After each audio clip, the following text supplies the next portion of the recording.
Yo, what is up, my people? Wagwan. In the books. EPL week 9. All the matches have finished, completed.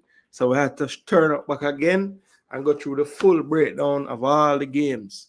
Of course, we did the preview show Friday night. So really, we're just going to break down 9 games, the 9 games that took place on the weekend. Of course, Forest beat Leicester on Friday 3-1. We kind of broke down that game on the preview show for the week. So 9 games on the docket tonight. We're going to go through all of them, of course, starting out with the first one, finishing off with the last one we saw on the weekend. Of course, that is going to involve Arsenal and Liverpool people. So we're not going to rush the show. We're just going to talk about all the games. Of course, each week we do a prediction show, interactive with the fan base. When they're in the building, they can give their predictions. I go ahead and document all the scores, and then we do our standings at the end of the week. So we're going to crown a champion for the week. And of course, what would our standings and our prediction be without the worst? So we call them the donkeys. So yeah, we're gonna see who are the donkey or who is the donkey of the week this week. And of course, man's play the fantasy FPL. So we have the FPL league that we're in. Big up to I Am Sure Sports and the league. We're going to look at the check-in for the week, see how the team did. Also, we're in the draft leagues as well. So we're going to check in with those leagues and see if we're still sitting on the top of the tables or what. Zine, if I've made any movements on the I Am Sure table. All right. So yeah, that's what we're going to do, people. That's basically how the show going to run. We're going to go through all the games from game 1 to game 9. And then, we're going to show you guys the standings for the week, donkey of the week. And then to close off the show, we'll do our FPL check-in. Zine, so that's how the show going to run, people. I don't really know how long it's going to run. My style. We're going to go through, talk about the games, talk about the major talking points in the games, and also, the major talking points in the games, and also break down and give you guys the statistics for the games as well. All right, so that's pretty much how it's going to go tonight, people. Make sure you guys do what YouTube kind of requires, you know what I mean? Like the video. That's the most important thing. Like the video. Definitely share the content. If you want this to be seen by others, you think it's worthy of sharing to some people you may know that might not know of Jason Gooner TV, go ahead and do so right away so we can get the people in the building to watch the content with us as well. All right, people. So yeah, it is Sunday night. What time now here? 9 o'clock. So a little early for some of my late heads, people that like the super late shows, but wanted to go ahead and get this one going a little bit earlier tonight. That way we can, get through everything. Don't have to rush anything, and we alert and awake, and we can break down the football the proper way. All right, people. So yeah, man. Red Skull say up dog. Can't believe, man, them cheat with that. Shouldn't have been 3-2. I don't know if you say you can't believe them cheat you. It should have been it. So I must we attack, and I must the foul pan Kiviori attack. So it should have been 3-2. That shouldn't have been. I wish it was 3-2. I would be happier right now. But it was 2-2. If you're talking about Arsenal game, which I think you are. But big up yourself, Red Skull. Yeah, man, I'll get to that, man. I'll get to that. Arsenal Liverpool game will close the show as far as the analysis for the night, because that was the last game. So we normally just go through all the game, man. Give all the game them time. And that's how we usually run the programs in. So that we're going to do tonight again, Red Skull. But big up yourself. Thanks for being in the building, bro. Like the video. All right, people soon turn up, soon start to find it. Let's see. Trying to figure out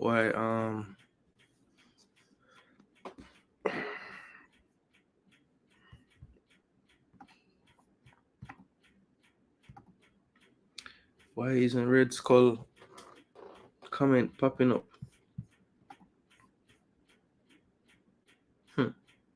Interesting. Anyway, all right, so let's get right into it, people. First match of the weekend, I should say.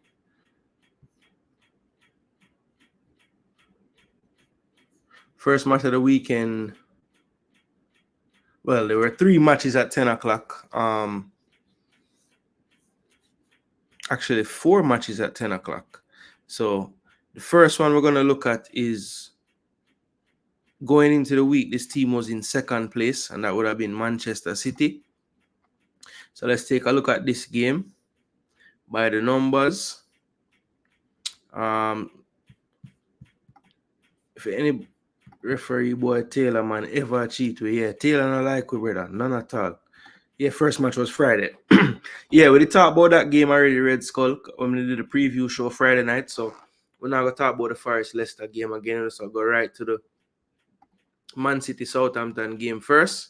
All right, so let me get the information on the screen. Remember, guys, smash that like button. Smash that like button.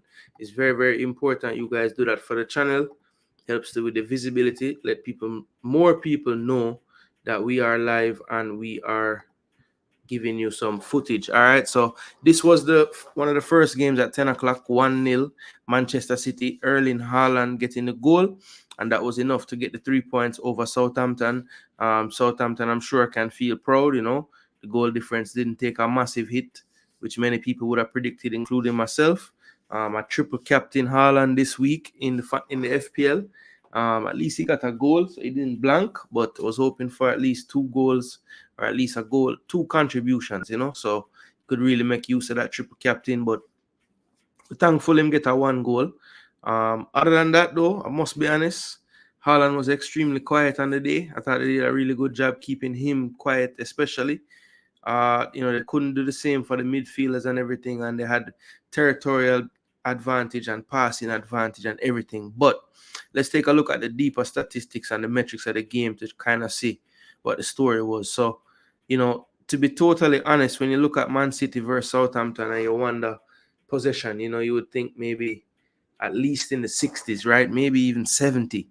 But it was only 57-43, which just goes to show that Southampton, really, regardless of the opponent, they really do try to possess the football, which you have to give them some credit for. I just don't know if they have the quality to stay in the league with that style. But I know that Russell Martin is going to keep trying that system and that style because that's the way he plays. And kudos to him for trying. The expected goals, of course, heavily lopsided in the favor of City. Almost 3 expected goals to only 0.21 for Southampton. 4 big chances created for City, only 1 in the game for Southampton. Shots were 22-5. Saves, of course, Ramsdale, the busier keeper, 6 saves, only 2 for Ederson. Passes, as you can see, about 130 odd difference in the passing attempts. Yellow cards 3-1, so more for Southampton on the day. Shots on target 8-2, so a big discrepancy there as well.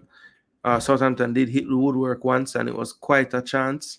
Right at the end of the first half, Cameron Archer was through on goal and hit it against the crossbar. I remember that one there.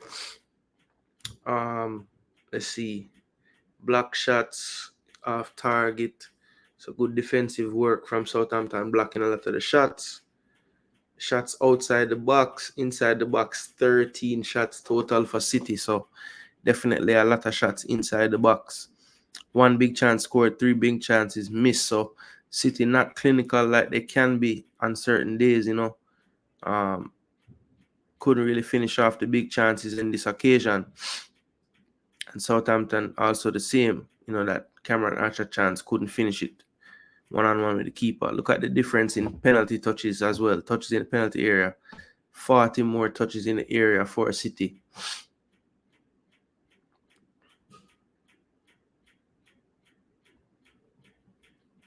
Foul in the final third. Game played a lot in the attacking third for City. Final third entries, huge discrepancy there as well. Look at that, 360 passes attempted in the final third and 91%. That is ridiculous. That is territorial dominance right there. 29 crosses attempted. Wow. To only 2 for Southampton. Duels pretty even. Aerial, Southampton had those. 9 for 11 on dribbles for City. Wow. Interceptions, recoveries the same. More clearances, of course. Goals prevented. All right, so that's pretty much the full statistics for the game. Again, what stood out to me, the percentage of possession being so close together. Wouldn't have expected that. But City definitely had the territorial advantage. Look at the attack momentum here. You know, part times in the game, City just off the charts with the momentum. And then these are the actual players on the pitch, the individual stats. Haaland with a goal with a 6.6, quite a low rating for him because he had 3 big missed chances. So I know I had said that, you know, they kept him quiet and whatnot, but, you know, on another day, no matter how quiet you keep him, he can still, you know, get two to three, maybe sometimes 4 or 5 big chances in a match and still deemed to be having a quiet game. So that's just part of the difference with Haaland and his ability to just, you know, make intelligent movements when his team is attacking in order to make sure that he's the one on the end of the play. He does that really well. I think that's something that's underrated about his game. People like to downplay his, you know, or not downplay, but people like to play up his lack of link-up play and those type of things. But to be totally honest,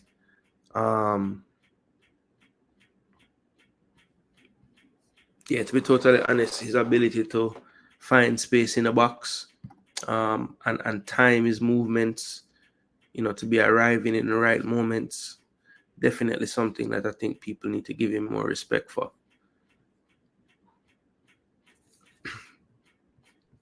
Yeah, he attempted 7 shots on the day, so that's ridiculous. The 3 big missed chances really pulled down the score. Only 21 touches again, so, you know, talk about efficiency. Only 21 touches, but he took 7 shots. Yeah, I forgot about that one at the back post. Jeez. Yeah, I definitely forgot about that one early in the second half. I don't know how he missed that one.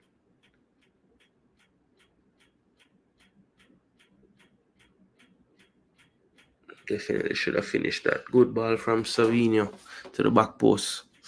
Yeah, that was one of them. Let me look at the shots actually.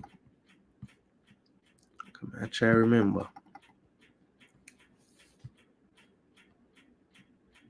So that was the first one.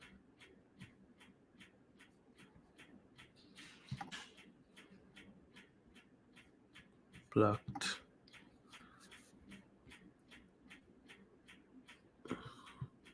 Header.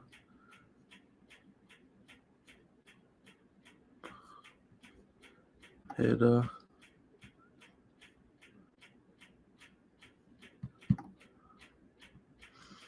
Yeah, this is the one. I don't know how. Oh, I missed that one. This one either. Another day could have easily been a hat trick, you know.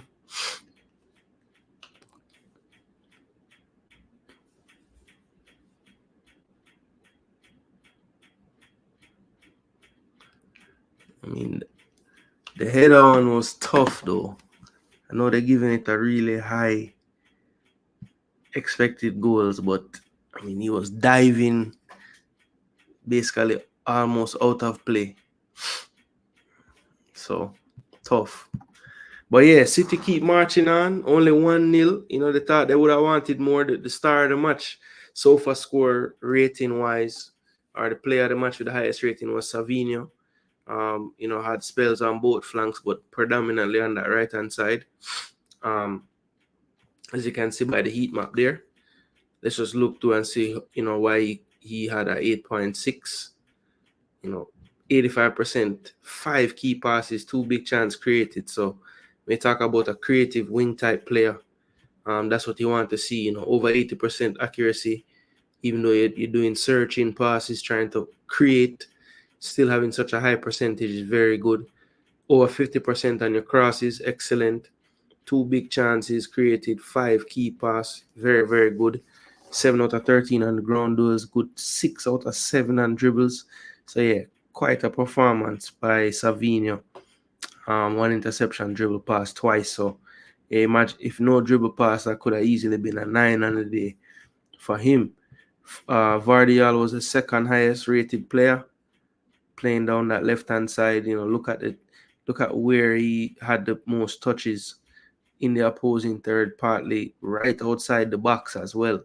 So, very high up on that left side because of all the dominance in territory during the match. 6 clearances, 2 interception, 1 tackle. So very active defensively, no dribble pass as well. 2 out of 3 ground duels, 1 out of 3 aerials, 7 possession loss. Look at all those touches, 120 touches, 93% accuracy, 3 key pass, 2 out of 3 long pass, 1 off target, 1 shot block. So, yeah, man, action-packed day for Vardiol. Nunez, Foden as well played well. Akanji played well as well. Ruben. For the most part, most of the players on Man City had good days. Haaland just not as clinical as we know he can be. At Southampton, they did all right. They played okay. I mean, the game could have turned out differently for them if Cameron Archer finishes his chance towards the end of that first half. But yeah, I think, Southampton is a good performance. I mean, yes, Haaland had his chances to widen the margin, but at the end of the day, Haaland is going to always get chances in matches. I think they tried. They didn't just come and try to just park the bus, try to play their football. You couldn't have been parking the bus if you get 43% possession against City. So you have to give them some credit. It just wasn't enough to get a result. Very, very tough opponent. And you must say that Man City, in the end, were good value for the 3 points. Could have been a wider margin, but 1-0 they move.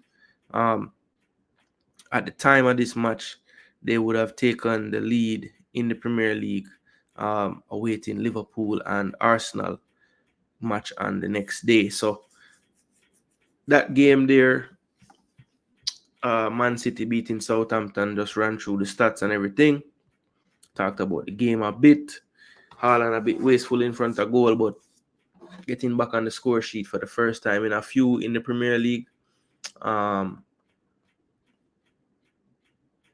in the end, City good value for their victory. All right, the next game was definitely probably the maddest game of the week.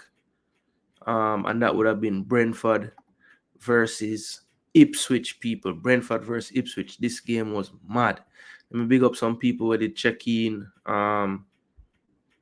Actually say just get the move and just get the win and move right now. Yeah, actually, true. Blessings. Bless up yourself, Chile. Yeah, man. Yeah, for this time of year, bro, performance. Actually, any time of year. Just get the damn results, City not playing at their best, but still on top. This is ominous.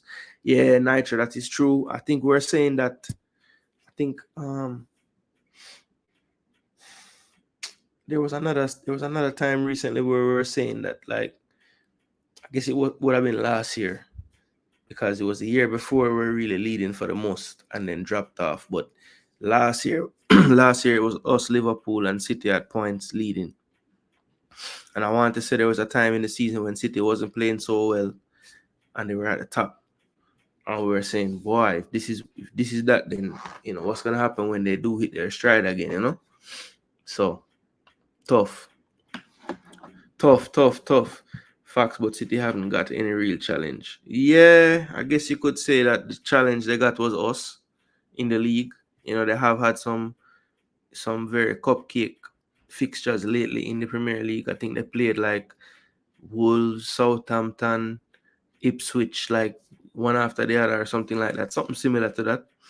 Haaland scored the hardest one. Yeah, he was getting pulled back and everything and rotted finish, No wingers on the bench.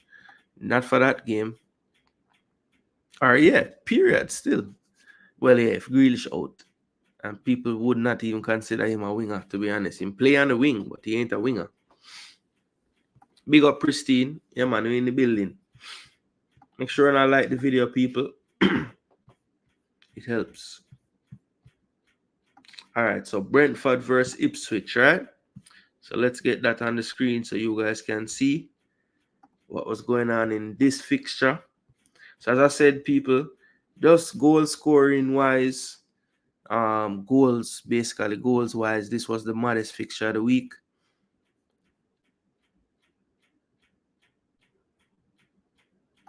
If you look at the matches coming up before the international break, City could be at least 6 points ahead of Liverpool. Yeah, because I don't think City really, they don't really have many tough fixtures leading up to the next break. I think it's after that break, them fixtures start to take a turn, you know?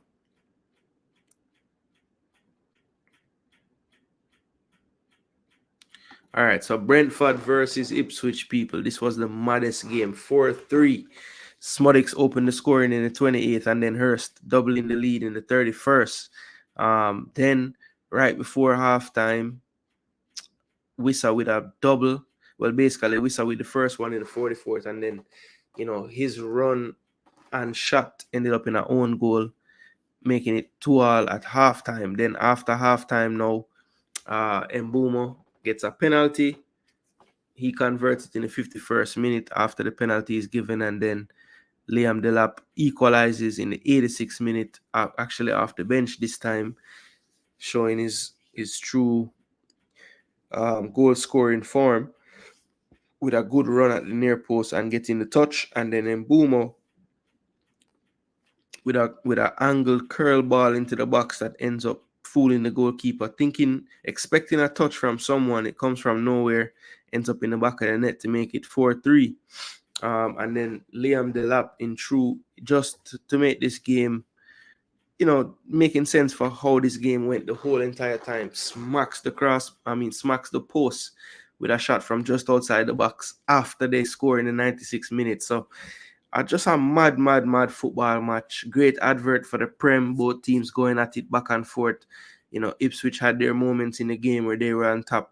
Brentford pretty much in the second half dominated, but still Ipswich always had that threat once they could enter the final third of Brentford. So if you look at the screen, I'm just going to show you guys the statistics so we can see how that made sense of it. So Brentford 65% to 35.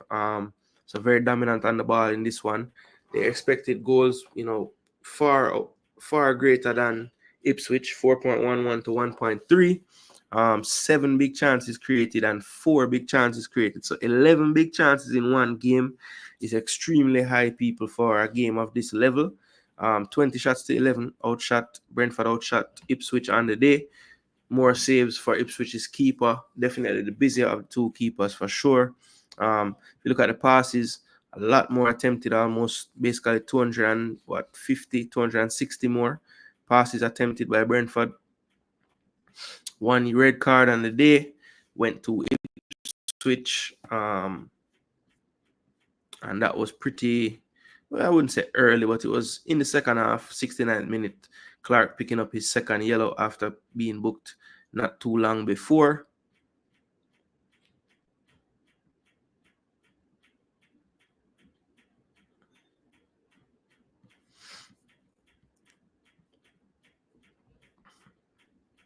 Then you have 9 shots on target to 5 in favor of Brentford. Let's take a look at the entries and big chances. Yeah, so big chances scored all 3 out of the 4 for Ipswich. So much more clinical in front of goal with the big chances. 2 of 7 converted for Brentford on the day. So 4, could have easily been even more, to be honest. Touches in the area, not too far apart, 31 to 20. Then you have final third entry, 68 to 53. So a good job on the day by Ipswich, creating opportunities, getting entries as well. So this game, the 4-3 really is kind of fitting. I think both teams definitely did their, brought what they were going to bring to the game. Both teams gave a good account of themselves. Definitely offense is won out over the defenses today. But, you have to say that both teams really came out guns blazing, trying to get goals and create opportunities. And that's definitely how the match played out, believe me. just a very, very exciting game. When you look at the players on display in the game in terms of who started and whatnot, have to give a shout out to Mbumo. I think he's very happy to have his partner in crime, Wissa, back. I think it frees up Mbumo to play that freer role. He's even more involved in the play rather than being that kind of on that striking line. I think Mbumo does quite enjoy having the opportunity to enter into the goal scoring areas from a wide angle. I think he's much more dangerous that way.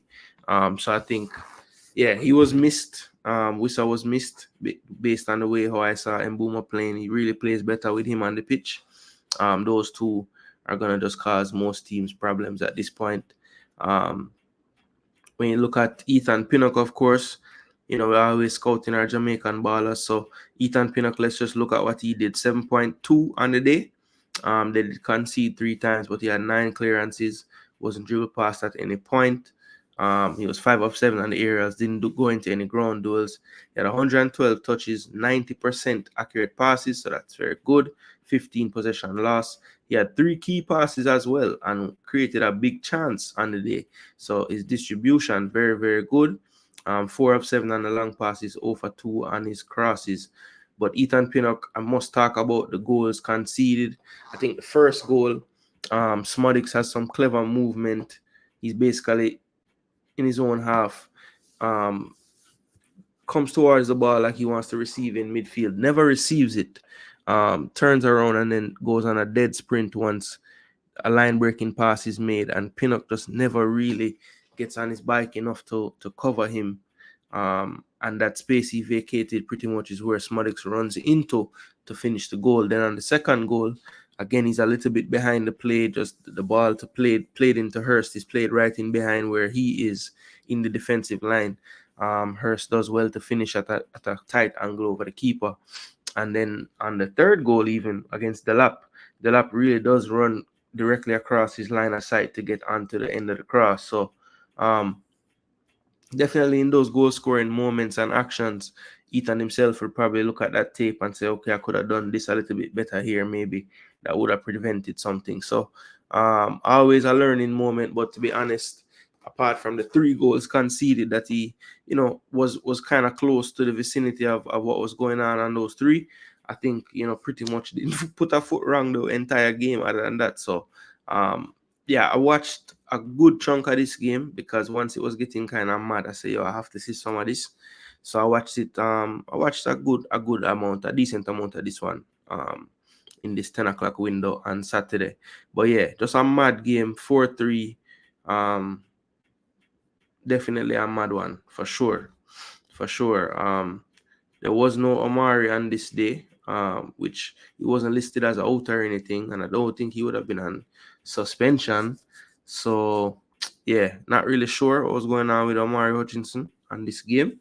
I know people say, we're done with him and Ray. But as me always say with them player, yeah, until me see them put on either jersey, the required amount of times, then I will always look out for them if them have anything to do with us. You know what I mean?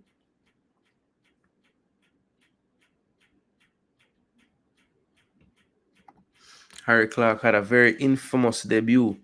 Own goal, gave away penalty, then red card. Fine, I tell you. Rough. Hutchinson was ill. All right, thank you. Didn't know. Thank God Brentford win the game. Save my poor predictions from being worse.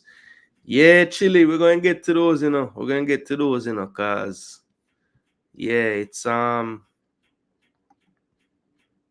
yeah, we're going to get to them. Soon get to them, Chile. All right, so that's the Brentford versus Ipswich game. As I say, great advert for the league. Goals galore, incidents in the game, red cards, yellow cards, penalties, own goals, everything you could ask for. 2 teams, trying to play attacking football. And definitely, as I said, just a fun game to watch for sure. Very, very good game to watch. Very fun to watch. So that was the 4-3 Brentford versus Ipswich. All right, now let's move on. We just talked about one reggae boy. Now there was another reggae boy in action Saturday morning at 10. and his name is, of course, Leon Bailey. So let's take a look at Aston Villa and Bournemouth and see how that game played out as far as the statistics. Of course, Leon didn't start this one, came on in the second half, and actually had a part to play in one of the goals, or the only goal that Villa scored on the day. Ross Barkley with a finish at the near post from a flick on by the head, off the head by Bailey. And then, of course, this one was a cruel ending because in the 96th minute, Evan Nielsen gets a goal for Bournemouth to take 2 points off of Aston Villa in the end. So this is what the statistics look like on the day, people. We have 57% to 43 in favor of Villa. Villa led the expected goals 1.81 to 0.31. They had 3 big chances, while Bournemouth did not create any big chances on the day. They outshot them 18 to 10, did Villa. Passes, of course, are about 100 and odd more attempted passes. This was a lot of yellow cards in this one, 7 yellow cards to 6. 8 on target to 3 as far as the shots. Then, let's see, big chances missed 2, none, because they didn't create any. 1 big chance scored by Villa. Have the touches in penalty area exactly double, 34 to 17 in favor of Villa. Final third entries 54 to 49. So that is the part where you could say, okay, they had the possession advantage, they led the expected goals, but when you look at a stat like final third entries, where what are we doing with the possession? Where are we on the pitch? How effective are we in our times of possession? Not necessarily how much time are we in possession. Those are things that can factor into a football match. So when the entries are so close, it tends to be that maybe this game, because some people would say the 1-1 was a bit cruel because of how late it came, but that this stat right here tells me that this game was a lot closer than even the possession and the expected goals suggest. 54 to 49 on the entries. But yeah, that was pretty much the stats for this one in total. But Villa dropping some points late. I'm sure Emery will not be pleased with that. But this is how our boy played off the bench. He came on in the 71st minute for John McGinn. And as I said earlier, he did get an assist on the day. So he played 19 plus, of course, the stoppage time. 4 touches on the day, 1 of 2 on his passes. He had 1 key pass, though. So his 1 pass was a key pass and a big chance, I believe. And then we have 0 for 1 ground duels, 0 for 1 aerials, lost the ball 1 time, and did commit a foul. Got a 6.9 for his cameo. So that was Leon Bailey. Still not fully 100 as far as I'm concerned, but still feel like as long as it's not something that's going to hinder his progress, he should be in the team to face USA. Definitely on the squad and called up to travel and whatnot. So hopefully everything works out and there's no setbacks in the next couple of weeks. But another hope of mine is, he can at least attain the fully fitness feeling before traveling to play for us. Not to say that if he doesn't quite feel it before he comes, not to come, but I just feel like I want him to be at least set up to win, not set up to fail. So don't want to throw him in the Lions then against USA and it's not a player that can handle the rigors, we don't need him to pull up and make it any worse. So yeah. Where's the Villa shorter wingers? Let's take a look. So they started today with Ramsey and McGinn. And I feel like a lot of times when they play, it's a little bit different system, of course, because, Ramsey and McGinn want to kind of drive infield. Digne definitely makes up for that on the left because sometimes he's just as high as Watkins as a basically left winger when they're in possession, I should say.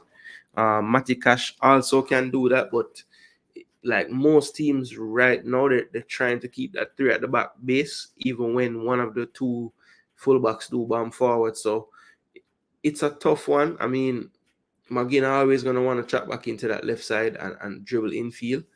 And it's kind of similar to what Bailey does. But, of course, Bailey has a lot more explosiveness, which right now I don't think he can show because he's not really fully 100, But yeah, if you look at the bench though, of course, Bailey wasn't on the field, and this guy Philogene would be the other winger. So really and truly, winger wise, they only really have two, Bailey and Jaden. But the system that Emery play, it can be tweaked to where both players on this wide, in this graphic, the two wide players, Ramsey and McGinn, they can tuck in and it's still fine because, Digne for sure on the left giving you that width. And then Morgan Rogers as well, very intelligent. He will take up the spaces that McGinn is neglecting to take up, and I've seen him do it before. So, sometimes we get caught up with the winger and where they're playing and this and that. I think the interchange and the relationship between the players is the most important thing. And I think Villa has a very good handle on that, based on Emery's, basically at this point, legendary attention to detail that we know about from him. So, yeah, I think all of that helps at the end of the day in terms of, knowing what the coach wants from you. Mark Travers got the man of the match on the day, according to the stats. He was actually in because Kepa couldn't quite make the match day squad. Guess he had the same illness that my boy they had, Omari. But yeah, he must have fallen ill, and they had to play Travers, but he definitely showed up well. 8.6 on the day, so did his thing in the goal. But Aston Villa definitely would consider this drop points, especially so close to the finish line, not being able to take advantage and win the game. I do feel like Aston Villa, though, had enough chances or had the chances to maybe do something in the game, but just wasn't meant to be for them people. It wasn't meant to be. So 1 point, they share the spoils each. Bournemouth 1, Aston Villa 1. Leon Bailey, continue to get better, because I can see that you're not quite fully 1,000 yet, but that's all right. That's totally all right. You'll get there. Don't rush the thing. And Emery, you can go and give him some cameo if you feel like he's the best. Just want the boss stay healthy, But you say, think the USA game too soon? I'm not sure. I mean, we're now what? October the 27th. I think the first leg is the 14th, right? So, call it 2 weeks, 2.5 weeks. Tough, because they have to basically let us know soon. So, yeah, I don't know. You might be right, Nitro. We shall see. We shall see. So, that's the Villa Bournemouth game. Moving right along.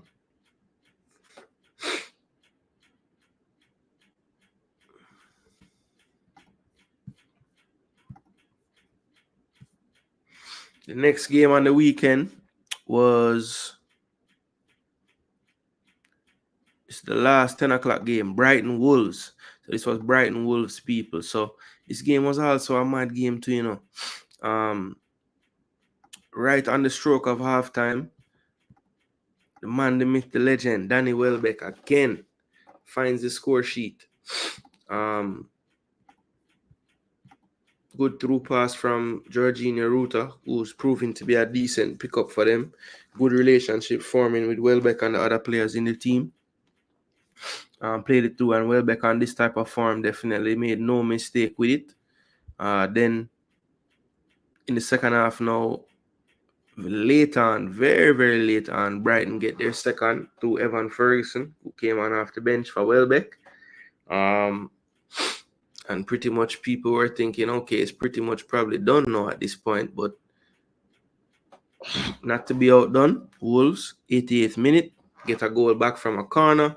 Bit of a scramble situation, but they keep it alive. Falls to cultured left foot of Aït-Nouri, puts it through a crowd to make it 2-1. And then a crazy sequence to end the game. I don't know who gave this ball away for Brighton, but there's a player On the right wing, it's a 4-on-1, and he has a chance to just spring any of those other three teammates around the ball. He plays it directly to the one defender, breaks out of defense with it, and then they play a ball down the wing. It finds Cunha. Cunha just dribbles into the box. I think it was like a 4v3 situation, maybe even 5v4, and he just let the runs develop, let the plays happen. Nobody really stepped up and stopped the ball, and he just said low and hard to the far post, and it worked out. After the ricochet deflection, it just bounces over the keeper to make it 2-2. Very, very exciting end to the game. 3 goals in the last 5 minutes plus stoppage. So, anytime you get late drama like that, definitely makes it more memorable. So this one was a really good one as well. Dead even on the possession stats, almost dead even on the expected goals. 2 big chances to 1 in favor of the home team, Brighton. They had 5 more shots attempted. Look at the passes, almost just barely apart. Just 14 passes attempted apart. More tackles for Wolves. Both team had 3 yellow cards. Shots on target, Wolves edged it 7-6. Then you have big chances scored 1 of 2, 0 for 1 on the big chances for Wolves. Touches in the area very close as well, 35-31 in favor of Brighton. Final third entries dead even, 43-43. So this game really and truly deserved to be a draw. Every metric, how the game was, how the stats look, very, very similar statistics on this one. So 2-2, probably one of the most just results you will find in football. Definitely think both teams deserve something out of the game, and that's exactly what they got. Point apiece at the Amex, 2-2, Brighton and Wolves. Very good game, very good game. Yeah, Nitro, that play was mad, bro. That play was mad. I mean, it looked like a definite 3-1 situation, and it turned into 2-2 in like 10 seconds. Crazy, crazy, crazy play. Crazy play.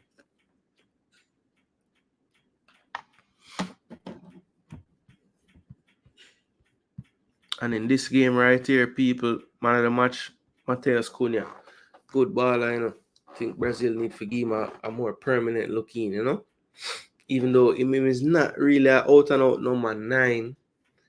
So maybe that's what's holding him back. He has a lot of players in that off the striker position to contend with. Vinny, Rodrigo, Rafinha.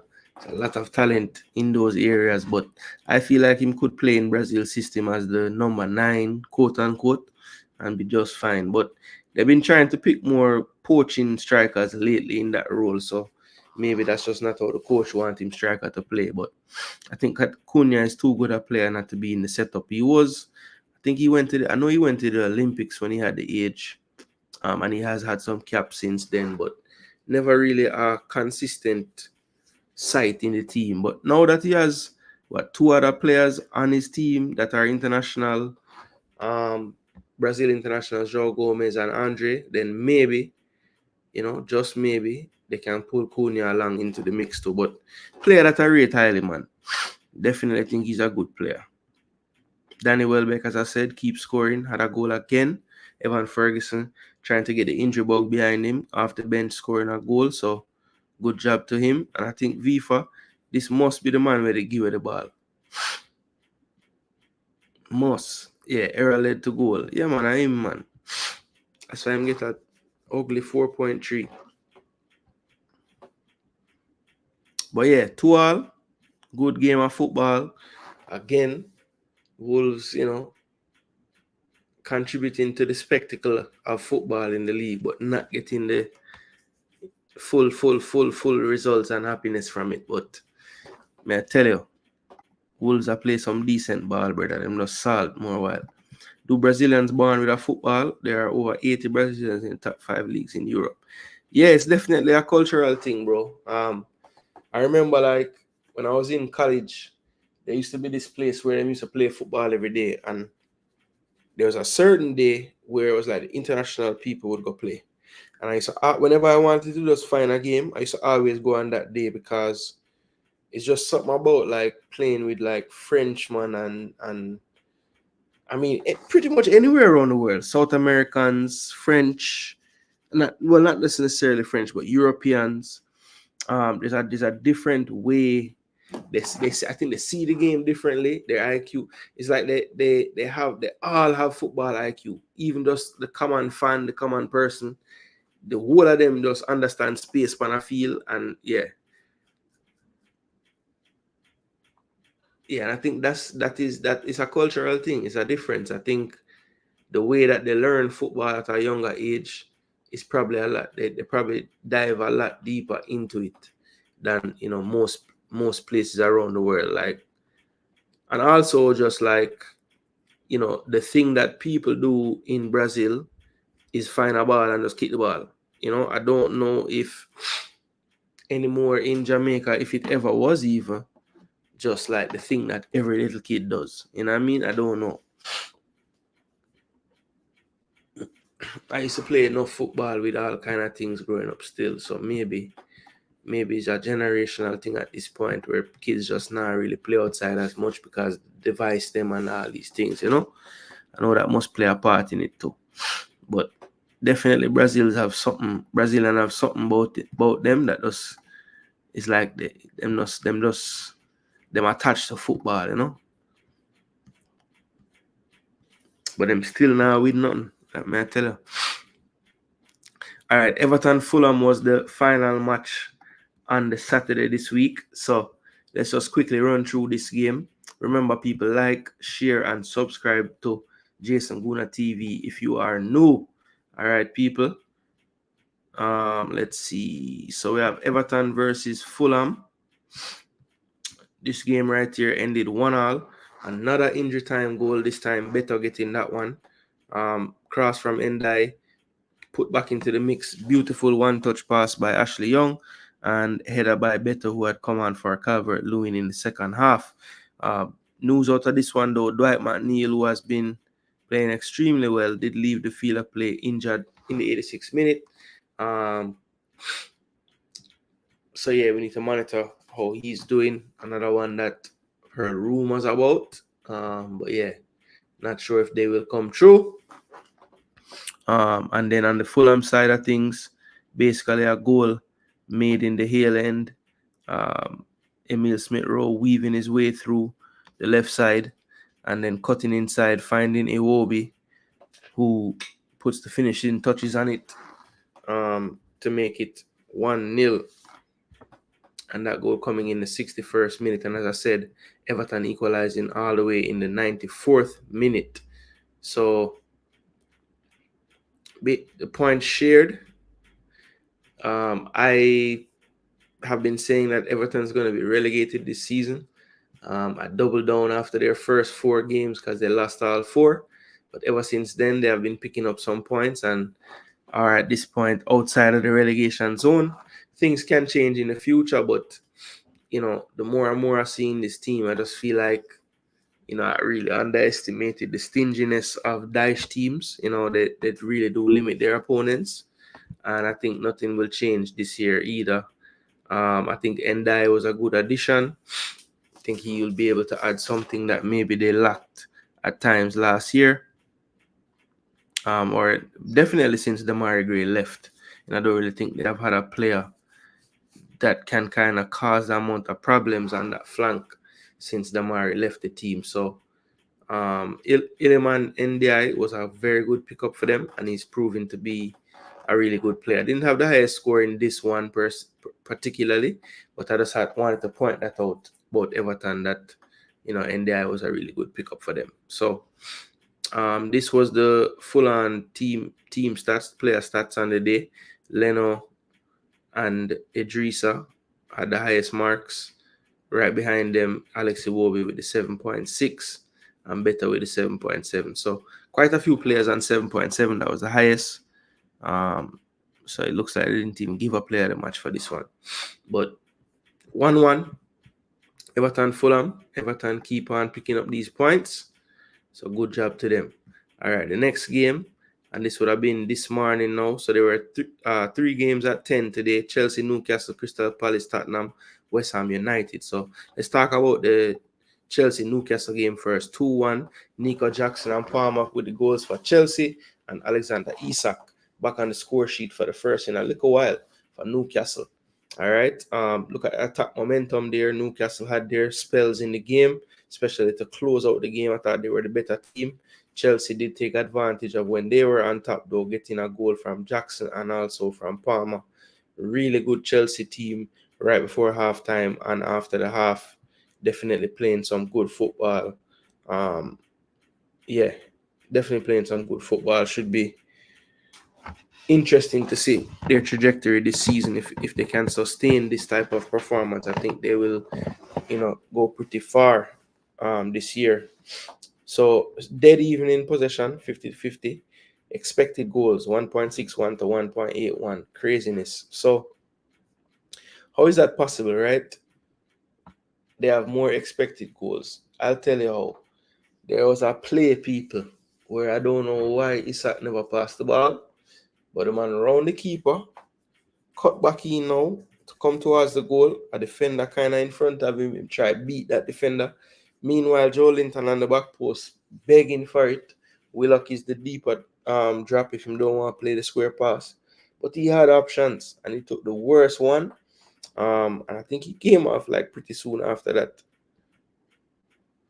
No, actually, no, he played the whole game. Isak played the whole game. But brother, if anybody know that play I'm talking about, I don't know. Somebody please explain to me how he never sent across that ball. Big up Duke, go on. Everton not planning to go down. Yeah, man, I tell you, man, them get serious. Cole Palmer, what a player. Newcastle seem to lack creativity in their midfield. You know, the funny thing about that in a Nitro, them send away a player in the off season or in the transfer market. Well, not send him away, but he was bought from them by Nottingham Forest. And that you look like the creative spark where they're missing. Elliot Anderson. Yeah, man, them should have never get rid of that ball of there. Man, the man I play for Forest and it's like them not even a miss Morgan Gibbs White. Because he might pick up the creative mantle, no problem. Once Duke arrive, or Wise shortly after. Why it funny? Why not let the alphabet community take all of our joy? We can't even find things funny anymore because the alphabet community is plastered on your brains.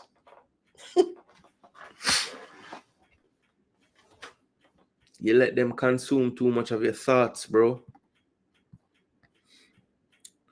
So yeah, big chances 3-1 in favor of Newcastle. 17 shots to 11 though in favor of Chelsea. 5 saves by Pope, only 1 to Sanchez. Corners edged by Chelsea 7-4. Passes very, very even on the day. Shots on target better 7-3 in favor of Chelsea. Then you have the touches in the area, a little more for Chelsea, 31-24. Chelsea a little more accurate with the passes as well than Newcastle. Final third entry is almost dead even as well, 65-64. So expected goals higher for Newcastle. Do you guys think that Chelsea maybe, got the most they could out of this game to get these 3 points, or in the end you think they were deserved winners?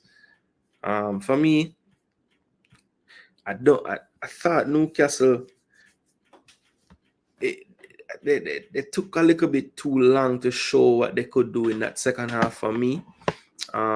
If they had come out a little bit stronger in that second half, I think maybe it could have been a drawn game or even flipped the other way. But I just feel like they took too long to get into the game. Maybe it was the timing of the second goal, and also the nature of it, because Pope, other than that second goal for Chelsea, I would say he had a really good game.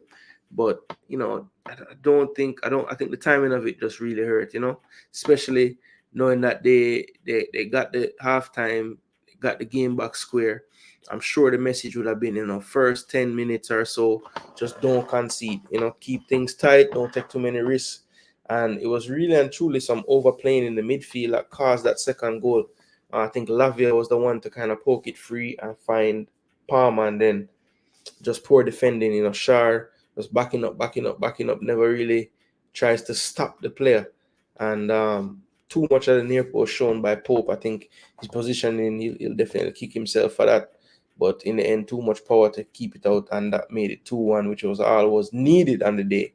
Now let's just take a look at Cole Palmer's game, because Cole Palmer today, bro, this man had some turns and some passes, ridiculous level. The pass to Neto for Jackson's goal was world class. He just takes one glance and just mats the whole situation quickly and send it down the flank. And Neto's speed, a lot of people saw Neto starting. Well, not a lot of people. I think people last week were saying Sancho was not up to par against Liverpool. I think Neto has had some good performances in Europe lately. Anytime he plays from the start, does something, contributes. This time getting the assist. But I think that the speed that he showed on that pass to Palmer, or from Palmer, is a part of the reason why he started. A little more direct than Sancho. I think that's what he wanted out of that side and that flank. And that's part of the reason I think why Reece James was kind of switched over to that left-hand side, because, they knew that Pedro Neto would be a bit more direct just down that flank, maybe not getting back fast enough. So they wanted to have Reece James, probably the stronger defender for sure out of him and Gusto on that side with Neto. Just to give Neto that freedom to really stay high and wide. And I think that really worked on the day, instead of Sancho, who sometimes will want to bring the game back into the crowd. Neto definitely wants to run away from the crowd and get service. So a tweak there that I think Nico Jackson really liked, and so did Palmer, because one thing I think Palmer is really good at that people don't talk about as much, because he's such a good shooter and passer, is his ability to arrive into the box from midfield. I think he just knows when to pick his spots. You see him sometimes you see him just kind of jogging, others you see him sprinting. Normally he makes the right decision as far as which one to be doing to get into position. So it's another high IQ player that uses all of his capacity in his brain to play football. Actually, I did with laugh. Wait a second, I said alphabet them take over. One done, big up Sherman from Clarendon. Big up yourself, Played a similar pass other day. I figured he saw it. Yeah, man. Definitely, you were the inspiration. I doubt it. But yeah, Cole Palmer, incredible baller. Nico Jackson, another good performance, another goal. Started out the game just spinning Dan Burn to death.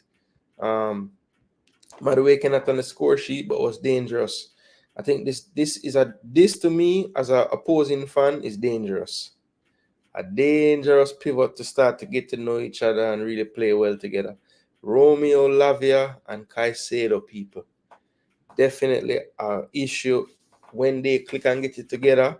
The athleticism they bring, their ability to break the lines, whether dribbling or passing, they're going to be a problem out here, people. They're going to be a problem out here. But yeah, this game had some incident. Dan Burn was deemed to have given away a penalty. It was taken away by VAR. Yeah, so a lot of things really going on in this one. Yeah, see the penalty cancelled. It was gonna be a penalty, and then Kunku they took it away. But yeah, this game had some madness going on for sure. No Anthony Gordon on this day for Newcastle, but FPL fans, I think Isak is one to watch. He looked like he was about fully fit for this game. Still a bit rusty, but yeah, I would keep an eye out on Isak, because I think he's one of those players that is very, very streaky. So if you see him score this game, based on who he might play next week, it might be good to try to pick him up sooner rather than later, because I mean, as I said, he just scores goals, So I wouldn't be surprised if he goes on a little run of consecutive games or something like that. Wouldn't be surprised at all.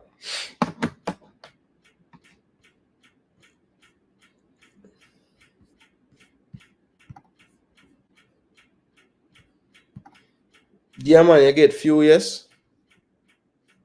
We'll soon pull up the standing so you can see what you do. Bless up DJ Gigs. What go on? Palmer seems to always arriving on time. Yeah, man, he's very good at it, man. Very good. And him know when to run full speed, when to slow down. He's just intelligent out there. Someone said Jackson's the worst striker, but he seems to score many goals. DJ Gigs, I was telling people last season, you can go and laugh after the man. Him still bagua, 14 in the league. Could have been 44 because I missed 30 big chance, but I think getting big chances is an art as well, as much as finishing them is just as important, because if you don't know when to arrive, when to move, when to stay still, you won't get all those chances. So I would rather my striker miss 100 sitter. I just know say if you get 100 sitter, you do something right, because your movement and point. Yeah, man, big up Richard. I hope he does, cause he plays Arsenal next. Yeah, it's gonna be a tough one. But one thing with Teta, I know last year the madness going over there when them look on the play like 75 times. Yeah, man, the one love, man. The contentious one love. So anytime we have revenge like that from last season, we usually get it done still, but obviously you have to play the game first. All right, so Chelsea, Newcastle, that is it right there. Cole Palmer might not have had the highest score overall, but believe me, my man of the match, that Cole Palmer. Some wicked pass, wicked turn, wicked touches. Yeah, Chelsea with the 3 points. So big 3 points too, to be honest. When it could have gone either way, it could have gone to a draw. But yeah, they were able to hang on in the end and get the 3 points, 2-1. So the next game, people, that happened this morning simultaneously was Crystal Palace and Tottenham, people. Lone goal in this one scored by Jean-Philippe Mateta after a beautiful assist from Eze. I think Eze deservedly got the man of the match in terms of the stats and the ratings. But yeah, he was a handful for most of the game. I just don't know where him shooting boots gone. The man cannot put a shot on target, bro. I don't know what is wrong with him. But yeah, Eze, good work for the goal for sure. Mateta back on the score sheet. Went with Mateta from the start this time instead of Eddie. And it did pay dividends. He was a threat up there. Well, let's look at the stats though. So 66% to 34%. So heavily in favor of Tottenham, of course. But look at the expected goals, 0.78 to 0.74. So both teams pretty much even in terms of the expected goals. Tottenham did create one more big chance, so 2-1 for Tottenham. Outshot Crystal Palace outshot Tottenham 14-11. Look at the pass discrepancy though, 250 more, 260 more for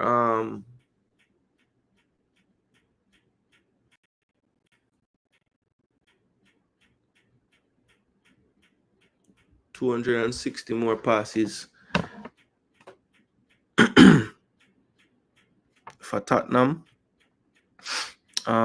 Tackles, free kicks, yellow cards, so 4 apiece. So cards being dished out again in this one. Shots on target 6-3 in favor of Palace though. So that's a big difference there for all that possession. Now let's check one of my, an important stat. Touches in the area, almost even. Spurs did miss their 2 big chances and one converted though for the home team Palace. Then we have final third entries. Palace actually beat them in those 65-52. Look at that.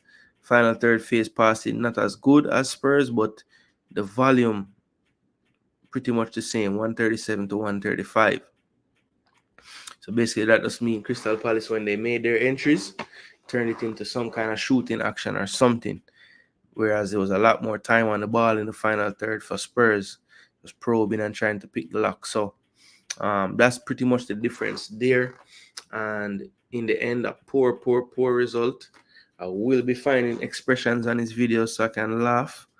Probably after this video done that I am doing, I will go and watch and get some jokes, because I don't really like to watch any of the fan cams or any reactions before I do this show, because I don't want anybody's foolishness to sway me. Well, I shouldn't call it foolishness, but I don't want anybody's opinions to sway me too much while I'm giving my takes on the game.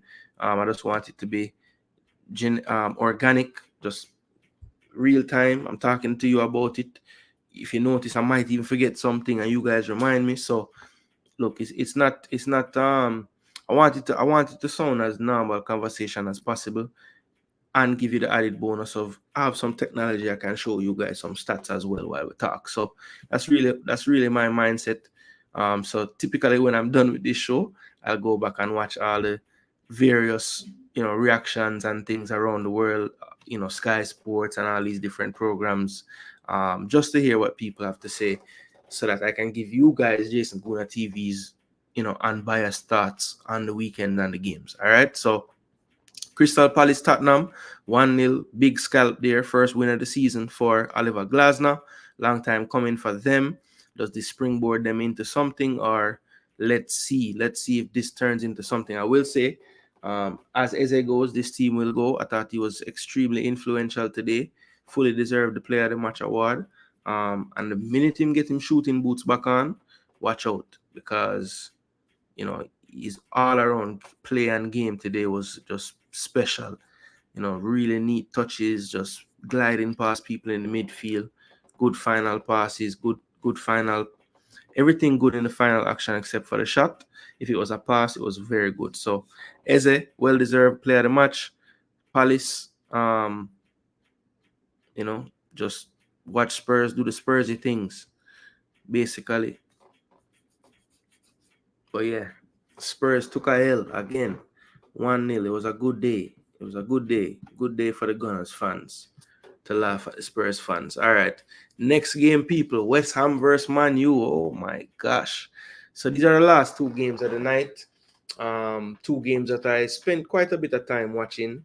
So let's just break down the West Ham Man United game. So attack momentum, as you can see, Man United, I think, had the better the first half play, to be honest. I think towards about the middle of the first half, I would say, West Ham kind of started to play some better football in terms of just, I thought it could have been out of sight in that first 20 minutes or so, 25 minutes. But I think the miss of the century did occur in this game. It was Diogo Dalot.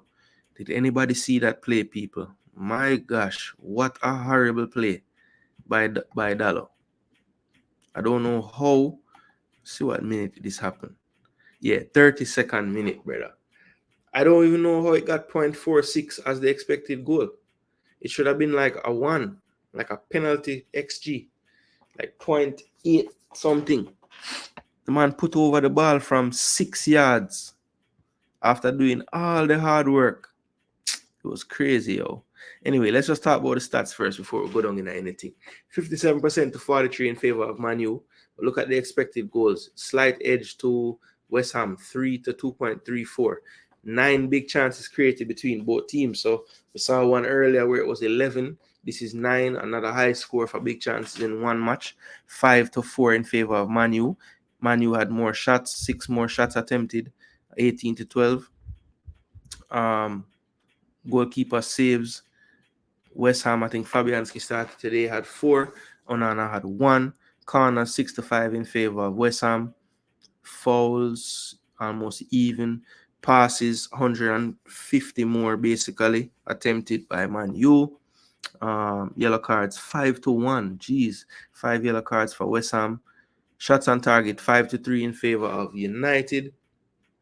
Block shots inside box, shots outside box. Okay, touches in the area 33 to 30 in favor of United. 4 big chances missed on the day by United. So terrible. Really could have been out of sight, I'm telling you. And then 2 big chances scored and 2 missed on the side of West Ham. Then final third entries, you have 67 to Man U, only 42 to West Ham. So they had more entries on the day and definitely more passes in the final third than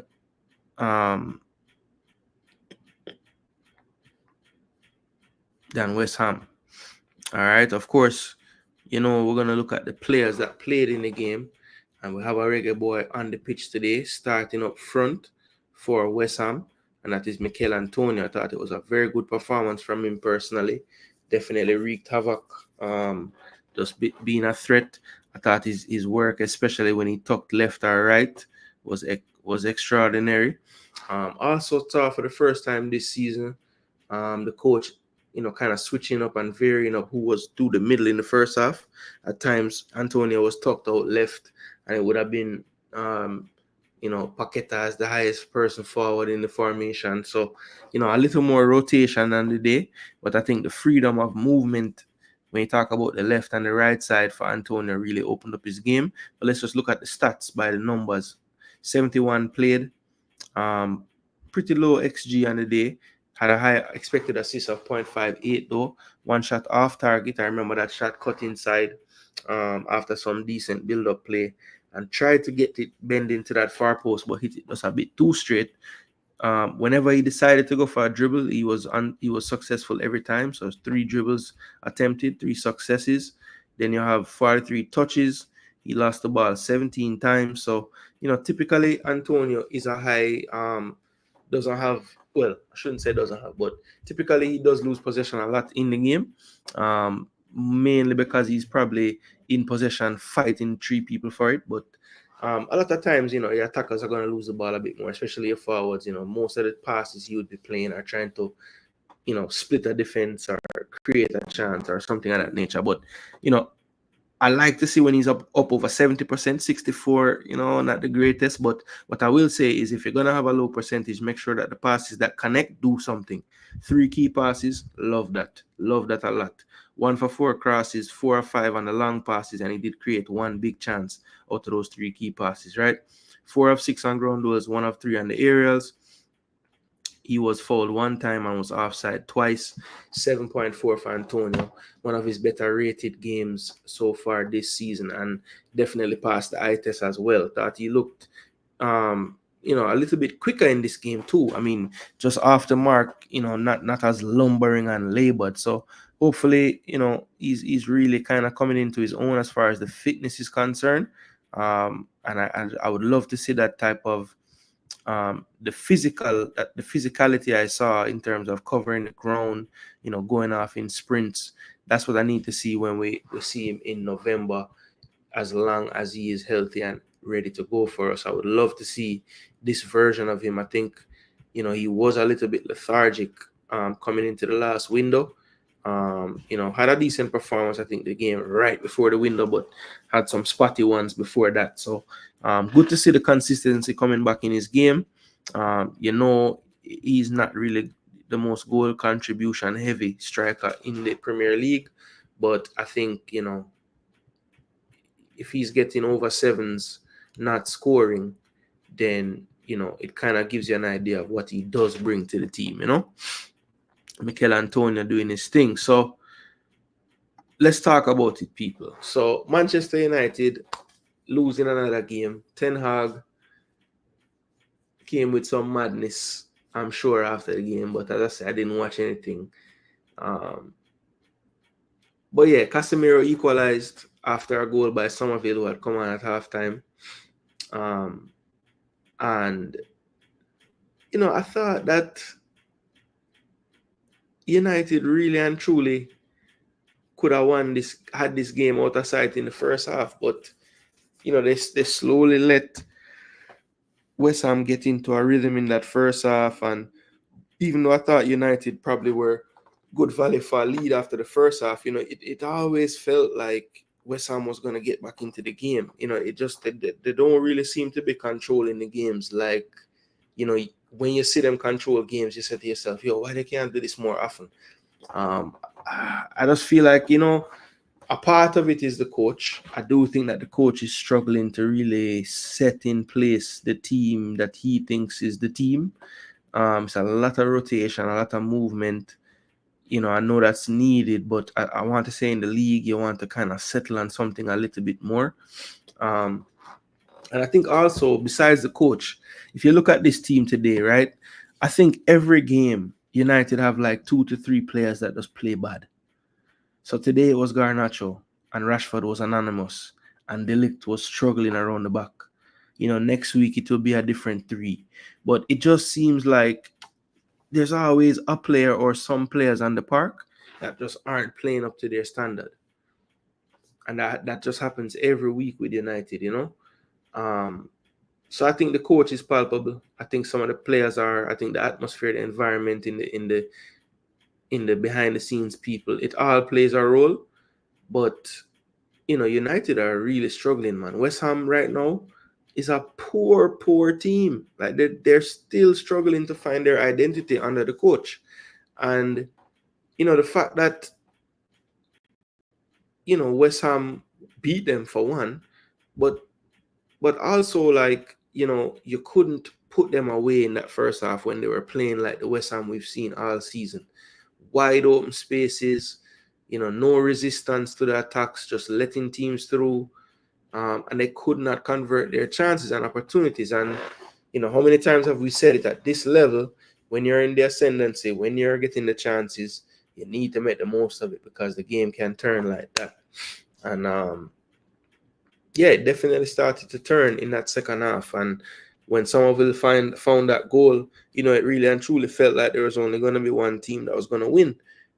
They did score from a set piece. It was kind of I wouldn't say fluky goal, but a scrappy goal, I would say. Casemiro scoring after a knockdown by Xerxes, so a header to get a goal. And then the penalty incident, it was rough, people. I'm sure you're talking about it now, and I'm not looking at the comments, so I will in a second. But I'm sure anybody that watched that game is asking about the penalty or talking about it. So let me just give my take before I look at the comment section. So for me, people, I'm going to be honest. I cannot stand Manchester United. Probably my least favorite team in the league. But I do believe that Danny Ings handled the ball. Wasn't intentional. But if the rule is you can't score a goal, even if it's unintentional, if the ball strikes the hand, if the penalty is given from an unintentional striking of the hand and the penalty is converted, then didn't we kind of indirectly get a goal from an incident that involved a hand?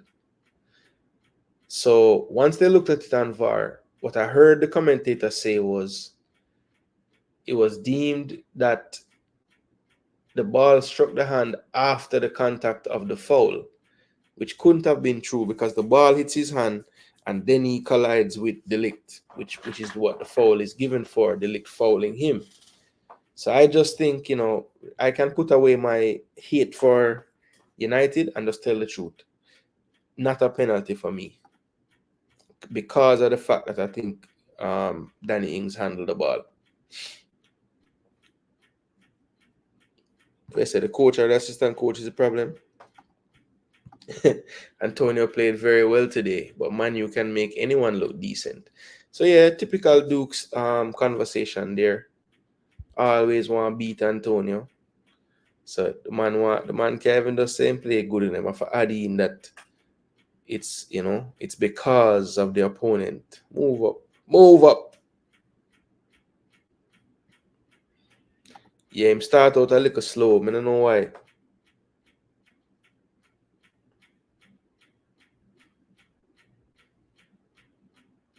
Man, you kill themselves. Fana said, we don't have strikers to get us goals. Yeah.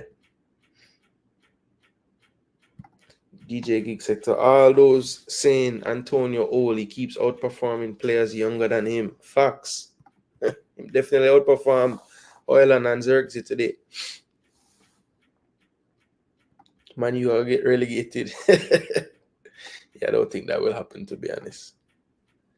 No, I don't watch it. I don't watch it yet because, Nick, I realize sometimes when I watch too much content in regards to the matches, like the post-match and stuff, it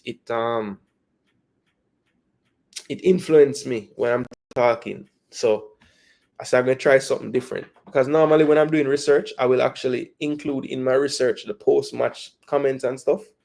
But I realized like it kind of frame my talking points too much if I do that. So I want it to be more, yeah. So yeah, after this, I'm gonna actually I have two things on my list. I want to say expressions reaction to the game today, and I want to say Ten Hag, and I want to also watch the Arteta and Zlatan, all that from our game. So yeah. We say it's gonna happen for sure. We will see. All right. Just have one big problem. We don't have a goal getter in none of the strikers. Yeah, you have a lot of table setters, but I think it would work, if Rashford and Garnacho and Ahmad actually move like some alpha. Like to me, Garnacho is the only one that look like him want to score every time he get the ball. The other guys just kind of, I don't know. Yeah, man, Somerville need a way. Need to find a way to play Somerville somewhere. You need fair play. Especially, like, I was shocked that Kudus out. I never start Somerville. It was crazy to me. Man should packet a wide left. Never made no sense. Paqueta just want to play central. Solier want to play central. Everybody want to play central. So they didn't have a left-sided player. Basically, Emerson was just bombing up that side. And to be honest, they were defending for most of that first half.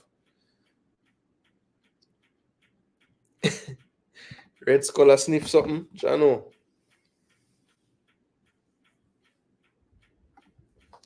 Ten cost, Red Scholar one, All right. I'm concerned about Jamaica versus USA. Our midfielders aren't playing games. Yeah, Fana. I can't bother with that right now. EPL review. We'll have the shows about the state of the Reggae Boys and the players and what's going on with that. And I definitely want to close out I wish there was another game to close it out with, but I want to do a post-match for, well, I guess I can call it a post-window for the Reggae Girls, Basically, I don't have much of a sample size of stuff to see them with just 90 minutes against France plus the injury time, but definitely want to go through and give the players them ratings and just talk about what I saw in terms of the progression from the coach from the Brazil window to this France window, if any. Yeah, just a full breakdown like we always do after the windows close. And for sure, we'll do some content sometime this week about the Reggae Boys and their weekends and injury updates and all those things. Okay, I read that already. Antonio was playing better than Bowen. That penalty chance, Bowen rating from the worst player on the team. Oh, it changed his rating. Yeah. Bowen was having a kind of, I guess you could say, an up and down day before that. I don't think he was the worst, though. Was he?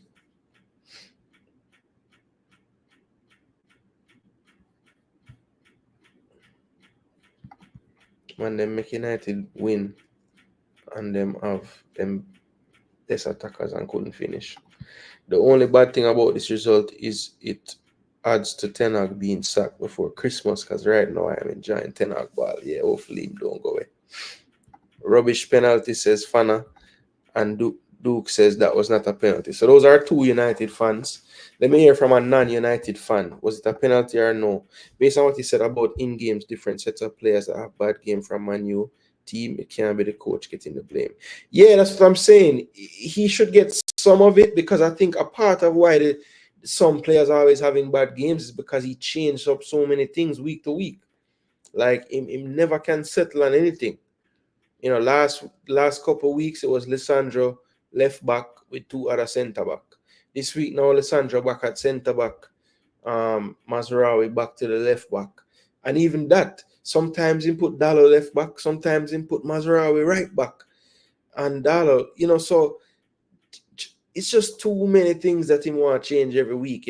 Garnacho might be left or right, we never know. Same for Rashford. Rashford might be, well, not through the middle so much this year, but the only player that I see that play the same place every time is Bruno and Ericsson when they play. Everybody else might be somewhere else, even De Ligt. Sometimes he play on the left or the centre back if he's Maguire pairing with him, or it's always something changing, and I don't think that helps. At least Onana is the one keeping off.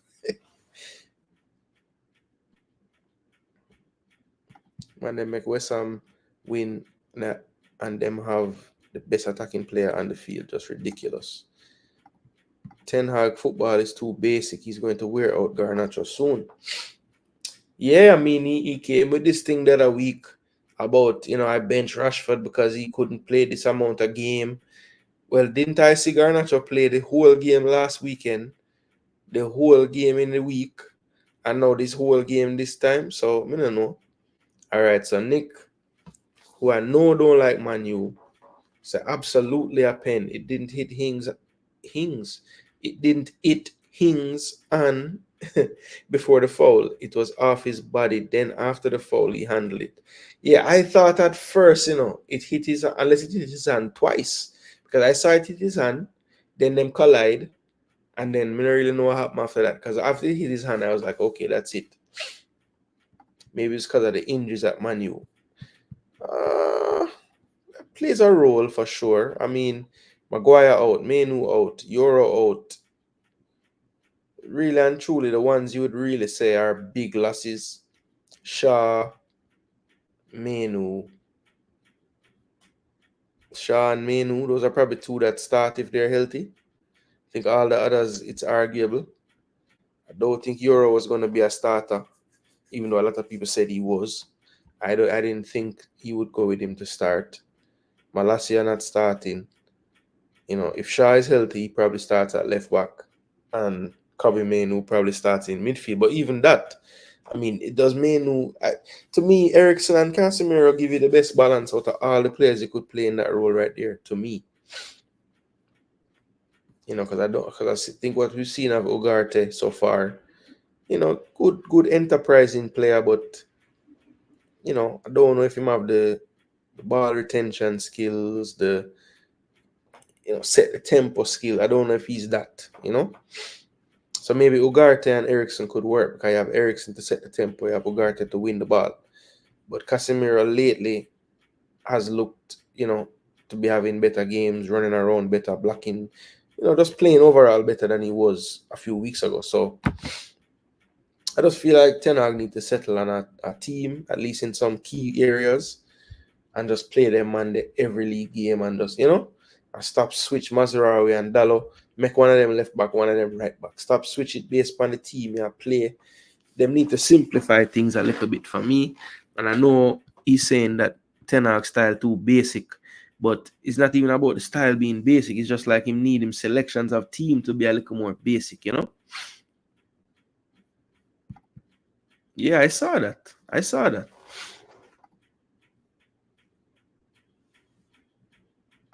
Who named Dakota?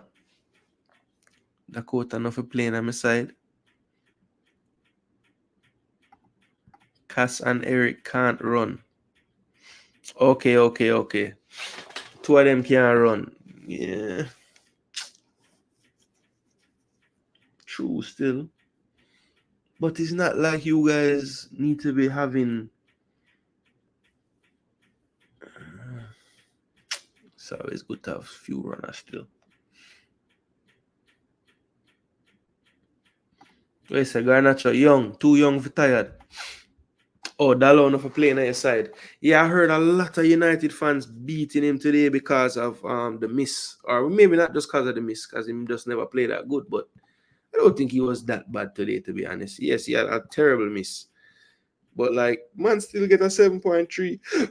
Did a lot good in the game. 3 clearance, 2 interception, 2 tackle, was dribble pass once. Ground was good, over 50%.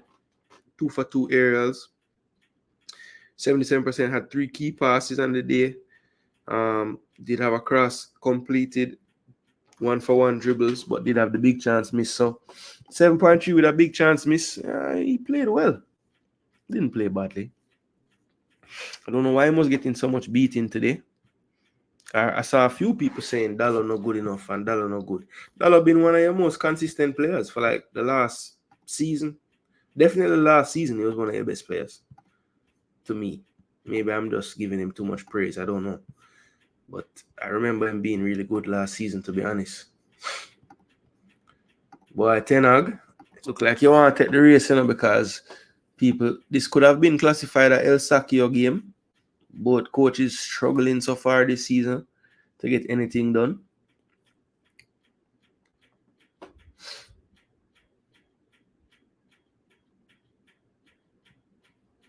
I said this season, I am the scapegoat, or am the sellout, I should say, not the scapegoat, because scapegoat mean, him actually not doing so badly what people just hate upon him, but it sound like him really do badly. I just don't remember him like making so many. Yeah, he's had some on the back post falling asleep ball watching moments. Yeah, I will say I remember some of those so far this season. Yeah, that is true. It make you guys concede a few goals. But I think he's actually a good player. And I just today me I call for the man sit on the bench. So who you want to play?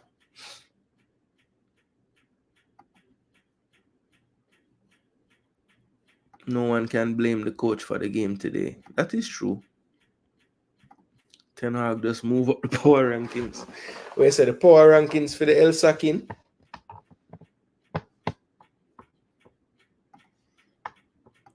Well, I mean, I don't know. I look like today, this year man was the weak link. I'm actually like this player. I always defend him, but I guess the penalty really knocked down him score. So I guess that's unfair for say him never play good, because me think it wasn't even a penalty. So if the penalty don't happen, that's probably all the way up to like a 7. Never win a ground duel though, so maybe not. Maybe it's like a 6.7. It's like a 0.5 get knocked off for the penalty where him commit.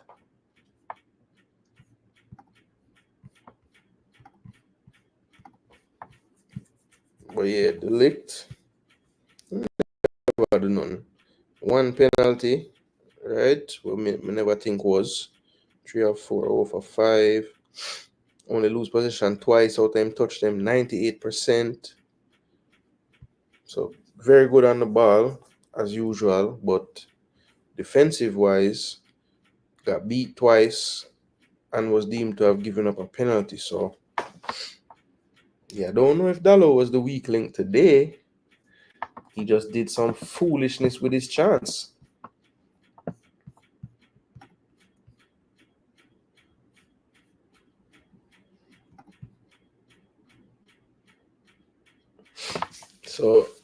So Nick have a different take on it. Him said, Dallo, no man. Delict is a far bigger issue for United. Dallo very solid right back. The problem is ETH keeps putting him at left back.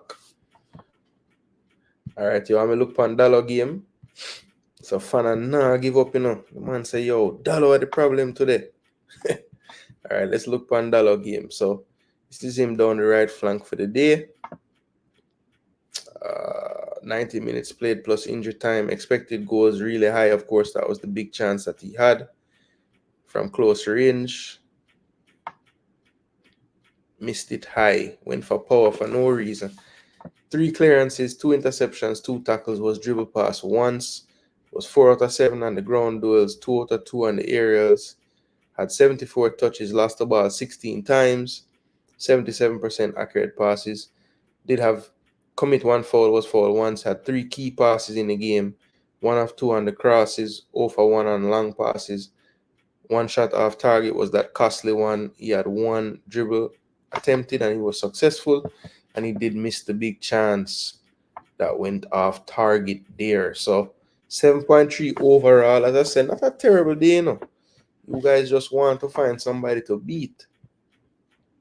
I think this is where you guys lost the game. Rashford quiet, Garnacho quiet, Hoyland quiet, and also, missing easy chances in the first half that he should have scored. So that's really the story for me in this one. We're saying lose the ball 16 times. Yeah, I mean, that's about maybe 6 more than I would want, or 8 more maybe. But a lot of times, the right and left back lose the ball a lot more than the center back them. That's just,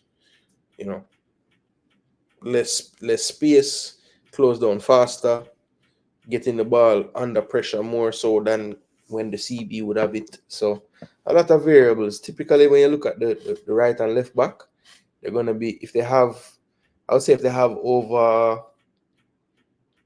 like 55, 60 touches or so, they're probably going to lose the ball like 15 times or 10 to 15. Yeah.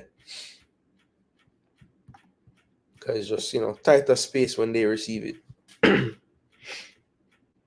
But yeah, big win for West Ham. I think they needed. I think both teams really needed 3 points in this one, to be honest. But West Ham was able to take it home. They were blowing bubbles like crazy today.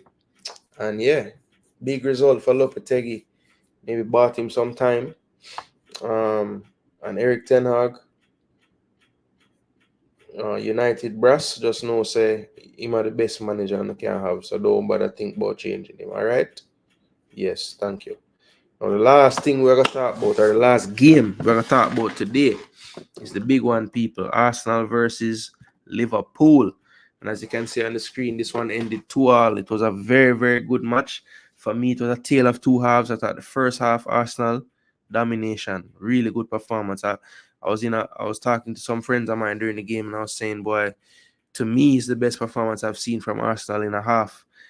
Even though it was 2-1 to us, and for long stretches it was 1-1. I still feel like we just played the best overall that I can remember. Transition play, playing out of pressure, playing through the thirds, not going direct every single time to Havertz to knock down the ball, just going basically attacking in every single shape or form in that first half and doing it effectively.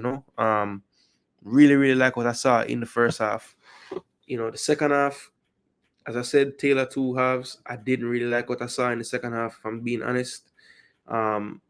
Some of the things that have been leveled at Arsenal lately in terms of, maybe being a bit too conservative, reactionary in games. I think that reared its head again in that second half. I thought our line of engagement dropped too deep. We were too comfortable just letting Liverpool build and move us from side to side, waiting for that opportunity. I think we lost some of that drive and some of that fighting spirit the minute we started to play with that type of style. And I just feel like it's something that we have seen us do in the past few weeks. It hasn't really worked for us when we've gone to this. We'll hold out teams for a long time and eventually they'll score. So yeah, I just thought we could have been a bit more brave in the second half, to be honest. I will say that it was very clear that Saka, even though he started and played, how much time? 85 minutes. He probably had a good 60 minutes in his legs, or 50 odd, because his second half performance compared to his first was like night and day. He just didn't have the same energy and burst once the halftime happened. And I'm not going to beat him for that. I do think that he probably, if this game wasn't Liverpool, I think he probably sits out this game as well, to be honest. He did everything in his power to play, and he did so. And I think what he gave us is what he could, plus some. I don't think he should have played all the way to the 85th minute. I thought he was pretty much ineffective from the 68th minute onwards, honestly. So I would have probably made the sub a little earlier for him. But I do think that, when you look at the overall game, it's probably a fair result. I think both teams had their stretches where they were the better team. A biased Arsenal fan would probably say on another day, maybe we'll get some calls going our way and we'll win the game. A biased Liverpool fan probably says, even though you guys had the better first half, we had the better second, and we had the clearer chances. There's a lot of arguments that could be made, but I think it was an even game, and I think the draw was the fairest result, if I'm being honest. As I said, both teams had their times when they played better.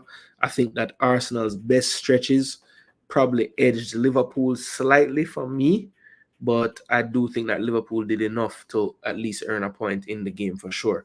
Let's look at the stats and see if my breakdown makes sense at all towards what the stat says. So Liverpool had the edge in possession, 55 to 45. Expected goals very, very, very close, 0.92 to 0.81. Both teams created two big chances apiece. They both had 9 shots total, so very, very even there. Raya had one more save, 2-1 over Kelleher. Then corners, it was 3 to Liverpool, 1 to Arsenal. Liverpool attempted about 80 more passes on the day. 2 yellow cards apiece for both teams. Then we have shots on target, slight edge to Liverpool 4-3. And let's take a look at the big chances. So we put away both our big chances. They put away both of theirs. So clinical from both teams today. Touches in the area, Arsenal edged that one 33-27. Then we have the final third entries, Liverpool with 11 more, 52-41. And if you look at the breakdown of half of that particular stat, I think that's going to be intriguing to see. So first half, final third entries, 25-23, so pretty even in that first half. Then in the second half, when I was telling you, we sat back a bit too much for my liking, and this should be good evidence of that. When you look at the final third entries in that second half, look at the disparity now, 29-16. I think that was a direct result of just, like I said, our line of engagement, the first line of contact or pressure on the ball became too deep in that second half. And we literally were set up a lot like, Man City game. Any game we've gone down to 10, that's what it looked like in that second half at times. And I don't think it was really needed. But, hey, that's what they went with. For a long stretch in that second half, we did have the lead. But to me, it became too much hanging on at one point. And, eventually that dam broke in the 81st minute, Mo Salah, and really was a stupid goal to concede, to be honest. We have a counter-attack. Skelly plays a ball to Martinelli. Martinelli tries to kind of, he kind of runs, he has a move where he runs past the ball and then drags it with his right foot. Well, he forgot to do the drag part. He just ran past the ball, taken away. They come the other way now, and the ball gets to Alexander-Arnold. And at that point, I'm saying, okay, he's going to try to find Salah with some kind of pass. I think Darwin Núñez smartly kind of drifts into that channel on that right side as well. And the minute that Salah realizes that Núñez is going to reach the ball, he sprints, makes a beeline towards the penalty spot. And I just feel like we were too late. All the defenders tracking that play were a little bit too late to recognize what Mo Salah was up to. And by the time they could realize, the ball's rolling towards him and he taps it in pretty much from right by the penalty spot. So, tough way to concede, I thought, because even though I thought we were territorially giving up too much, we were keeping them at arm's length. They didn't really create anything of note in that second half that I would say, boy, they had that one big chance, but the one big chance was the goal. Other than that, we did a great job of just limiting them to shots from outside the box, things of that nature. And so that's why I'm here arguing and saying, boy, we should have had more territory. But, the game plan was kind of working in terms of just limiting them to clear goal scoring opportunities. And it was fitting, actually, that the one time that we didn't have any kind of setup formed because of just the way Liverpool were able to transition so quickly, that's when we conceded a goal. Now, one thing that has to be said, Bukayo Saka. I hear a lot of talk, if you had these three players, Saka, Foden, and Palmer, how would you rank them? Where would you put them? This and that. And whenever these things are going around, the Saka disrespect, bro, I'm beginning to think that Arsenal really is the most annoying fan base out of all the teams, because it's very rare for rival fans to give Arsenal players their true just due. Very, very rare. And I feel like Saka, for me, I just don't understand how many more times Saka have to prove it to people. You want consistency? Check. You want someone that plays all the time, barely injured? Check. Does he do it in the big games? Check. I think that was I forget how many goals they said they scored against Liverpool in his 8 games against them in the league or something like that. He's like 9 goals in 8 or something. But this guy, man, I'm telling you, man, and you know, he had the armband today. I honestly feel like when he wears the armband, he plays better. Like they should strongly consider just letting him be the captain.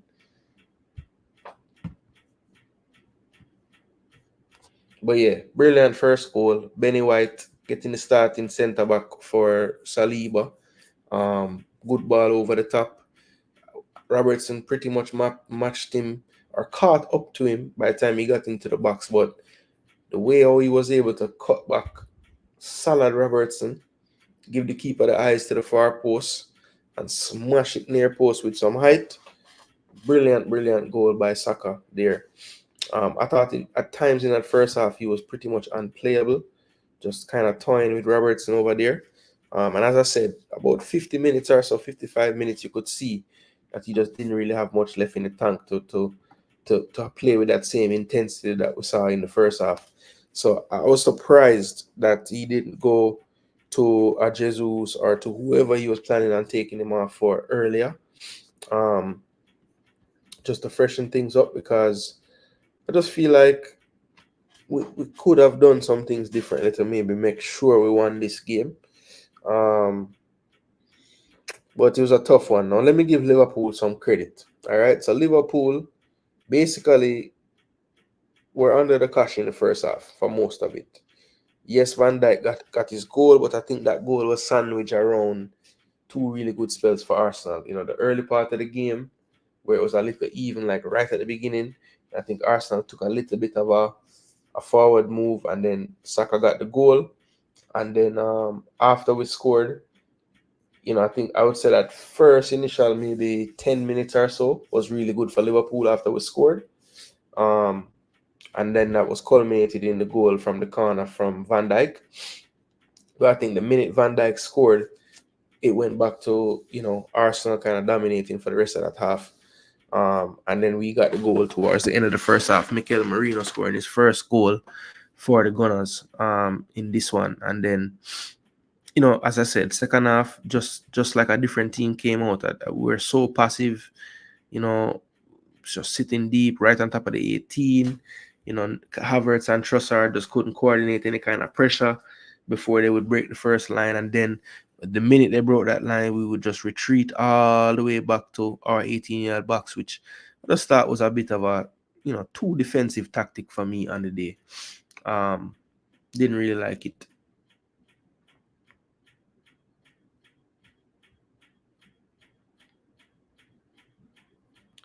Red Skull said if we had our full team, we would have trashed Liverpool. Actually love the result as a City fan. Arteta failing the Mourinho course or following the Mourinho course? Saka was 30% fit. Yeah, and I wouldn't give him 30. I would say probably like 60. Because he had enough to like make like a certain amount of dead sprints today. And he just hit that threshold before 90 minutes. That's all. Gabriel tried to get a foul and injured himself. Never seen that before.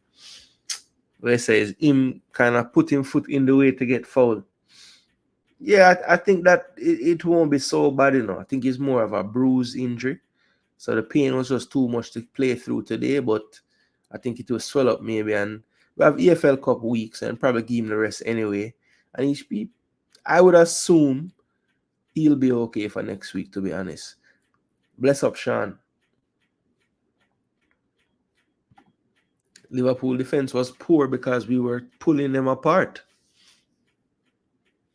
I don't think our defense was poor in the second half. We defended okay in the second half. We just were too deep. I think we deserved nothing at the same time. Arsenal didn't really create much. Both goals were gifted. I wouldn't say the first goal was gifted. I mean, the posture that Liverpool took when White was on the ball, they were just kind of setting up their how they were going to be. It wasn't like a, you know, let's win back the ball moment, you know. And yeah, when you give a player that much time, and you know, Saka clearly made eye contact with him, because if you notice, Saka kind of takes like 2 steps to the left and then goes. And I think, the timing was just really good on that pass, to be honest. And Robertson got a little bit, turned around, and that kind of gave him that little first step on him. But a lot to do after that. I mean, the ball, he could have just tried to smack it with his right foot while it was bouncing, but he, did his customary cutback move. But the timing of it was why it worked, because it was kind of like, it was almost like a half volley cutback. Like, I don't know, the timing of when him cut it back was kind of weird. I think it was like mid stride. It wasn't like at the end of a stride. It was like the timing was just, it was kind of strange how he did it, but messed up Robertson for sure. And then the second goal, I mean, just really good delivery. I mean, if you're not offside there, I don't know how you defend that delivery. It's just the pace, the whip. As long as you can't reach it without being offside, I don't know how you stop it,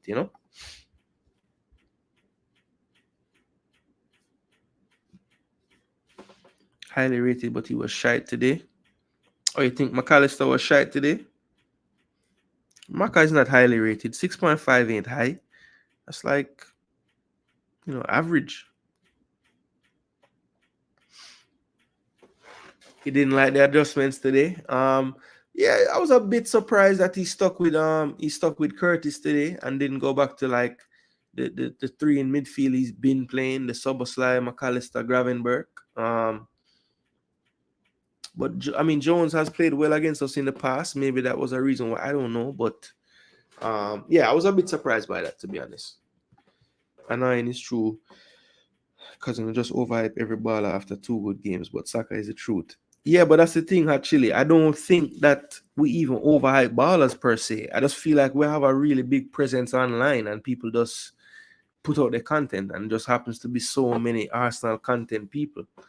I don't know. I don't know. But maybe some of us are. I just know I'm not that type of fan, and people have told me that, like, yo, you're not so bad for Arsenal fan. Like, because I can objectively look at things, bro. I don't have to, Arsenal are the greatest team ever. When we know so that's not true, you know what I mean? They're my favorite team, but they're not the greatest team. My only problem with Saka and even Salah is in the last 7 games of the season, when you want them at their peak, them fall off.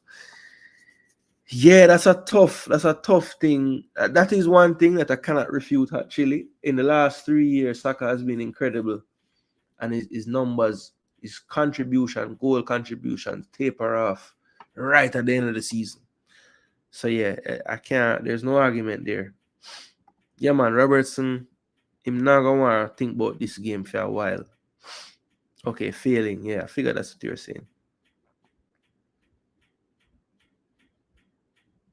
Poor game management cost us the game. Yeah. Yeah, I would say so. I mean, I don't know why my left center back felt the need to run past where my left back is on that wing to win a ball, and just basically sell himself out of the play. I don't know. And then Ben White have mark Salah and try to stop the ball. Nunez on the ball. So it was poor. Really poor from Kivior there.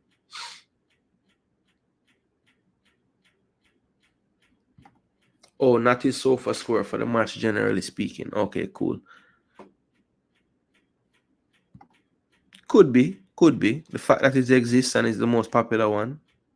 That's true.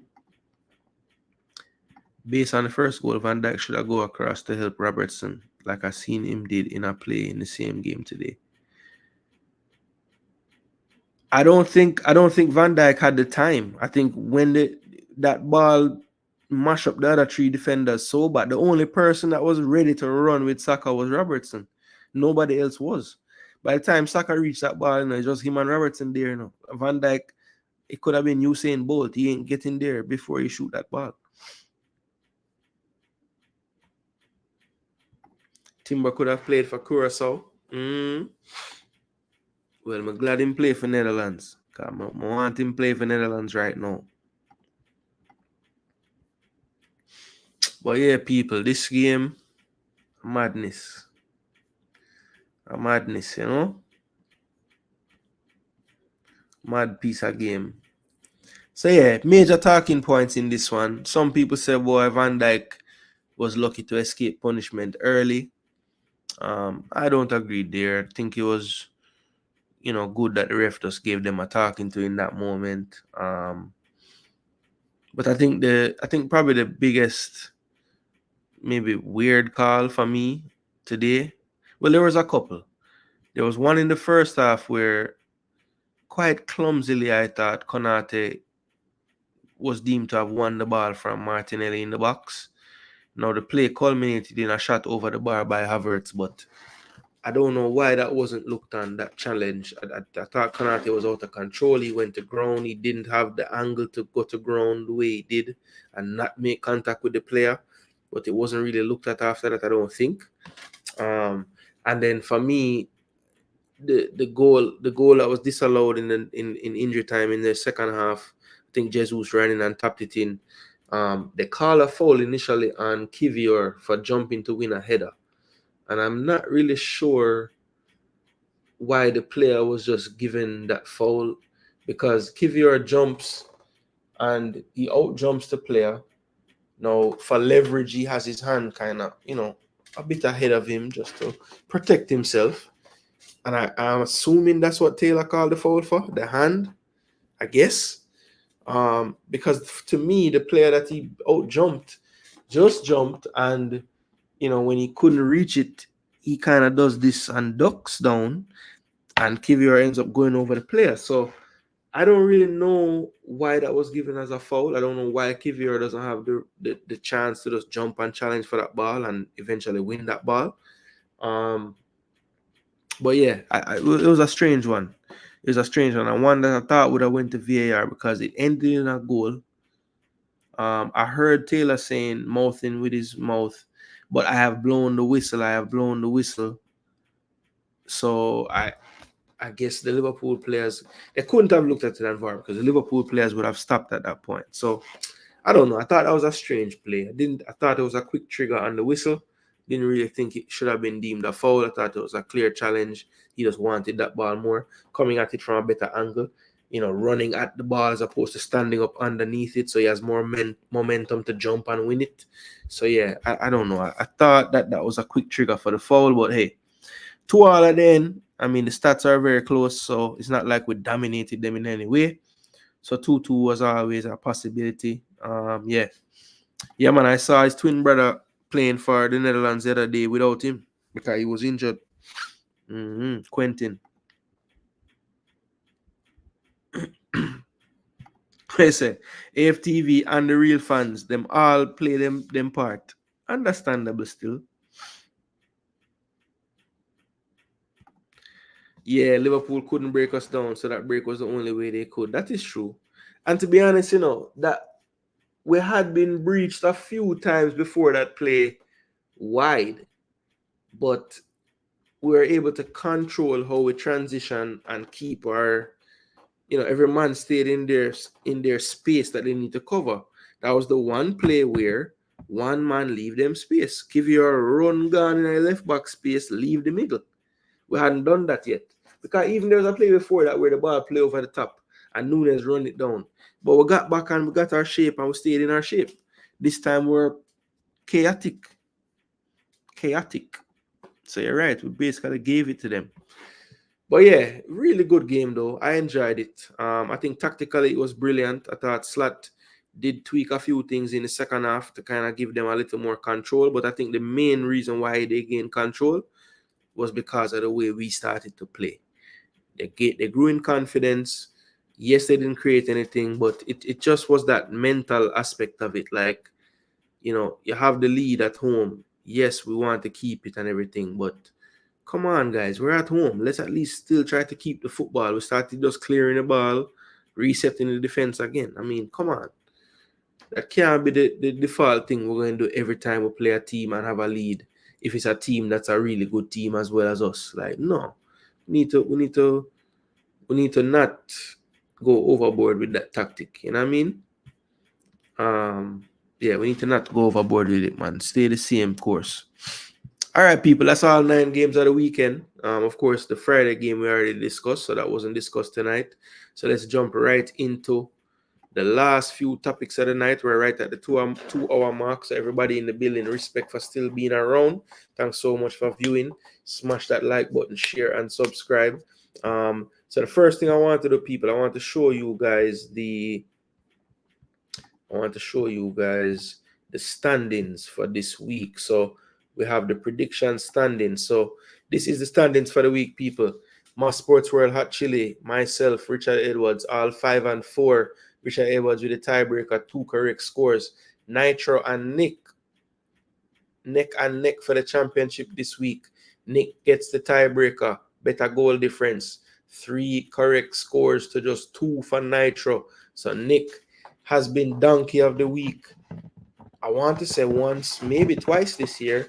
Finally gets to the top of the standings. So big up yourself, Nick, for the victory in week 9, 6 and 3.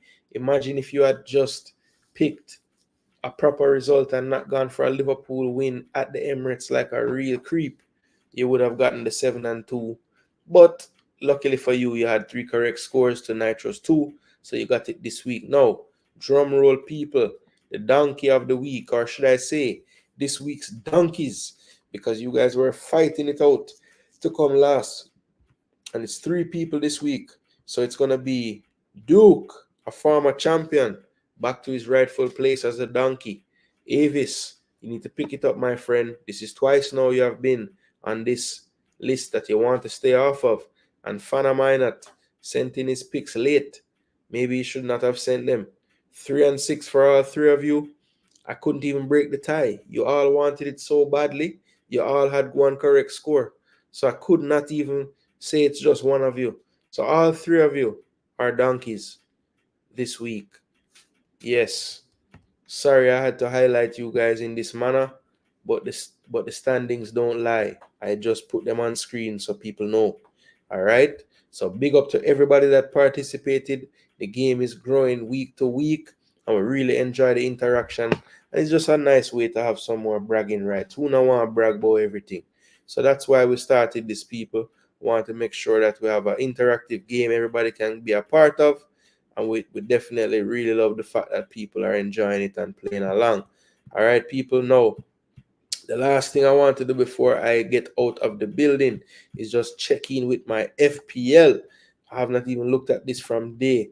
So let me see how we ended up for the week, people. All right.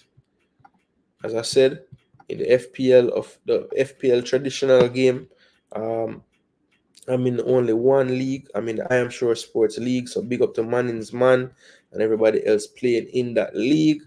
But as you can see, last week I was in 4th, and current rank it says I'm in 2nd. All right, so I had a move this week. So 79 points, not bad. Not bad. Only 5 points off the lead now. So cut into that lead. And this was what we did this week. So we're above the average for the week around the world, so that's good. In the top, 220,000 in the world. Not the greatest, but I'll take it. 79 points this week. I did play my triple captain. Haaland got me 18, so not the greatest triple captain result, but it is what it is. Wood made up for it, and Wissa, so they got me 23 between them. And Cole Palmer and Saka did well for me, 19 between them. And Smith Rowe got an assist and a clean sheet, so 6 there. Vardiel, the only one really around the back that did anything for me. Clean sheet and bonus points there in the game that they played against Southampton. So, yeah, tough week for some, really good week for some. So that averaged out to a 79. Just imagine, man, if they did the business against Ipswich. I took a long shot. I had Vandenberg already, and I went and got Flecken in the transfer market because I knew I wasn't going to start Raya against Liverpool.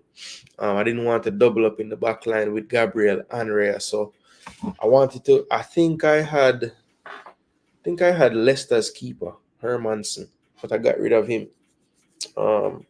and I got Flecken, but didn't really work out defensively. Of course, they conceded 3 goals, and Rogers got a yellow card today, so he got 1. Yeah, Vandenberg conceded too much. Gabriel conceded only 1, but he only played like 50 odd minutes, so he never got that second point. So yeah, it's good thing for the Palmer, Sakas, Wissers, Haalands, Wood, Vardiols of the world, or else it could have been a terrible week, but it wasn't, people.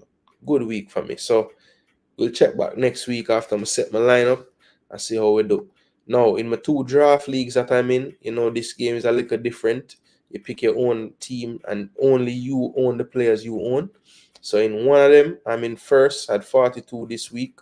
This is how my team looked this week.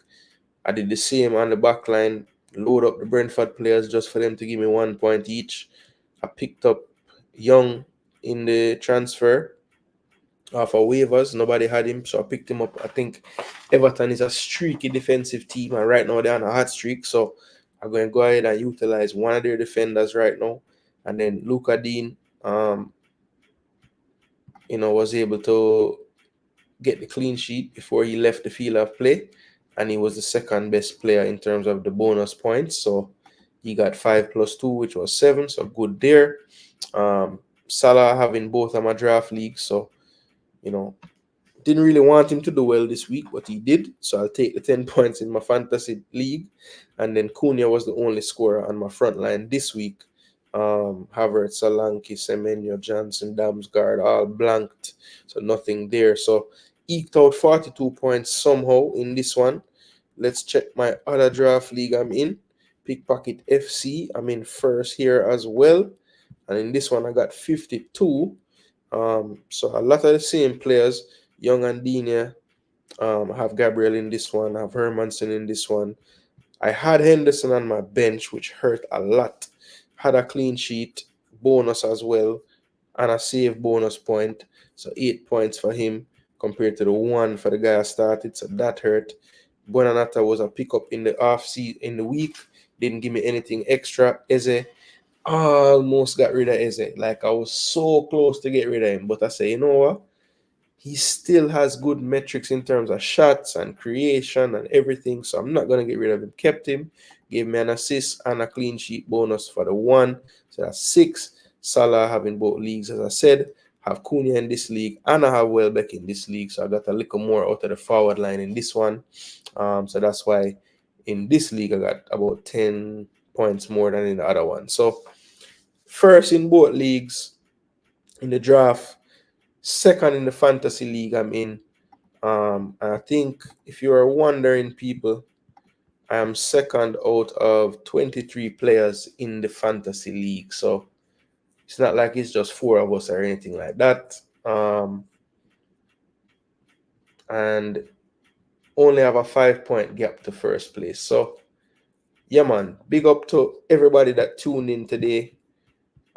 You guys need to start really paying attention, it looks like, to the FPL strategies and the updates, because I'm doing all right this season. All right, people. But yeah, thanks so much for tuning in. I'm going to check out now, people. Get some rest. Start of a new week tomorrow. So ready to get things kicked off. And in other news, my daughter had a tough weekend in our league this week. We played the team that's, I think, second in the table today and got defeated pretty badly. Not only did we have to contend with a good team, but the referee was against us today, boy. I'm telling you. And then yesterday, we played a team that wasn't doing so hot in the league. We were above them. Could not pull out the victory there. Tough loss to them. I think we lost I think we're up 1-0, then down 2-1, equalized, and then succumbed to a late goal, 3-2. So tough weekend for her team and herself, but yeah, it's tough. Well, the draft league is capped at, I think, 10 players. And I think both leagues have 9 in them, I think. So it can't be more than 9. Because obviously there's only so much players to go around. So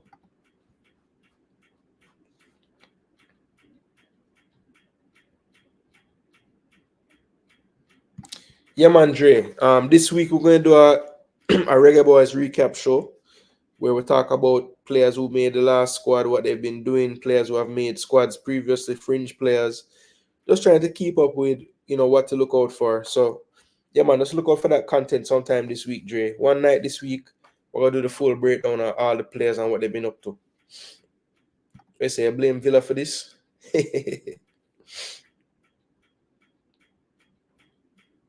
Big up, Omar.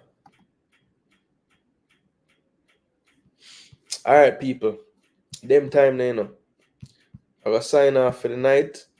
Thanks again for making another EPL review show. This was week 9. Thank you for making this a successful one. Definitely enjoyed going through the games, talking about the talking points, talking about which managers need to get sacked, which managers need lifetime contracts. um, but yeah, man, another eventful week in the Premier League. We'll be back again for it next week in a week's time. But look out for other content on the channel throughout the week. Definitely gonna hit you guys with a post-match show for the Reggae Girls match against France. Of course, we went down in that game, but we still want to talk about what happened, what we saw, positives, negatives, breakdowns of all the players, and what we can look forward to in the South Africa window. Also, look out for a full recap and breakdown of the Reggae Boys in action overseas at some point this week as well. So that will probably be the bulk of the programming that you see for the week this week. I am also hopefully going to be able to stream the second leg of the Caribbean Champions Cup. We did the first leg last week in Dominican Republic. I want to do the live stream of the return leg as well. So look out for all those contents at different points throughout the week. I'll try my best to get thumbnails up as early as possible. I'm not really that. It's not that easy for me to do that. There's a lot of things going on in my life week to week and day to day. So we just kind of work around the live schedule to get you guys the content when I can. All right, people. So big up on yourself. Thanks so much for the support. You don't know, we really do this for the people more than anything. And we also do it because we love football. So it's not work. It's just turning on the camera, turning on the machine, and running some vibes and some banter. And you don't know man's watch football a lot and man study football. So you get some analysis with the banter as well. All right, people. So big up on yourself. Thanks so much for tuning in. I am Jason Gooner. This is Jason Gooner TV. EPL Week 9 in the books. We'll be back next week, people. And no matter what, it's always up and gunning. Big up Arsenal.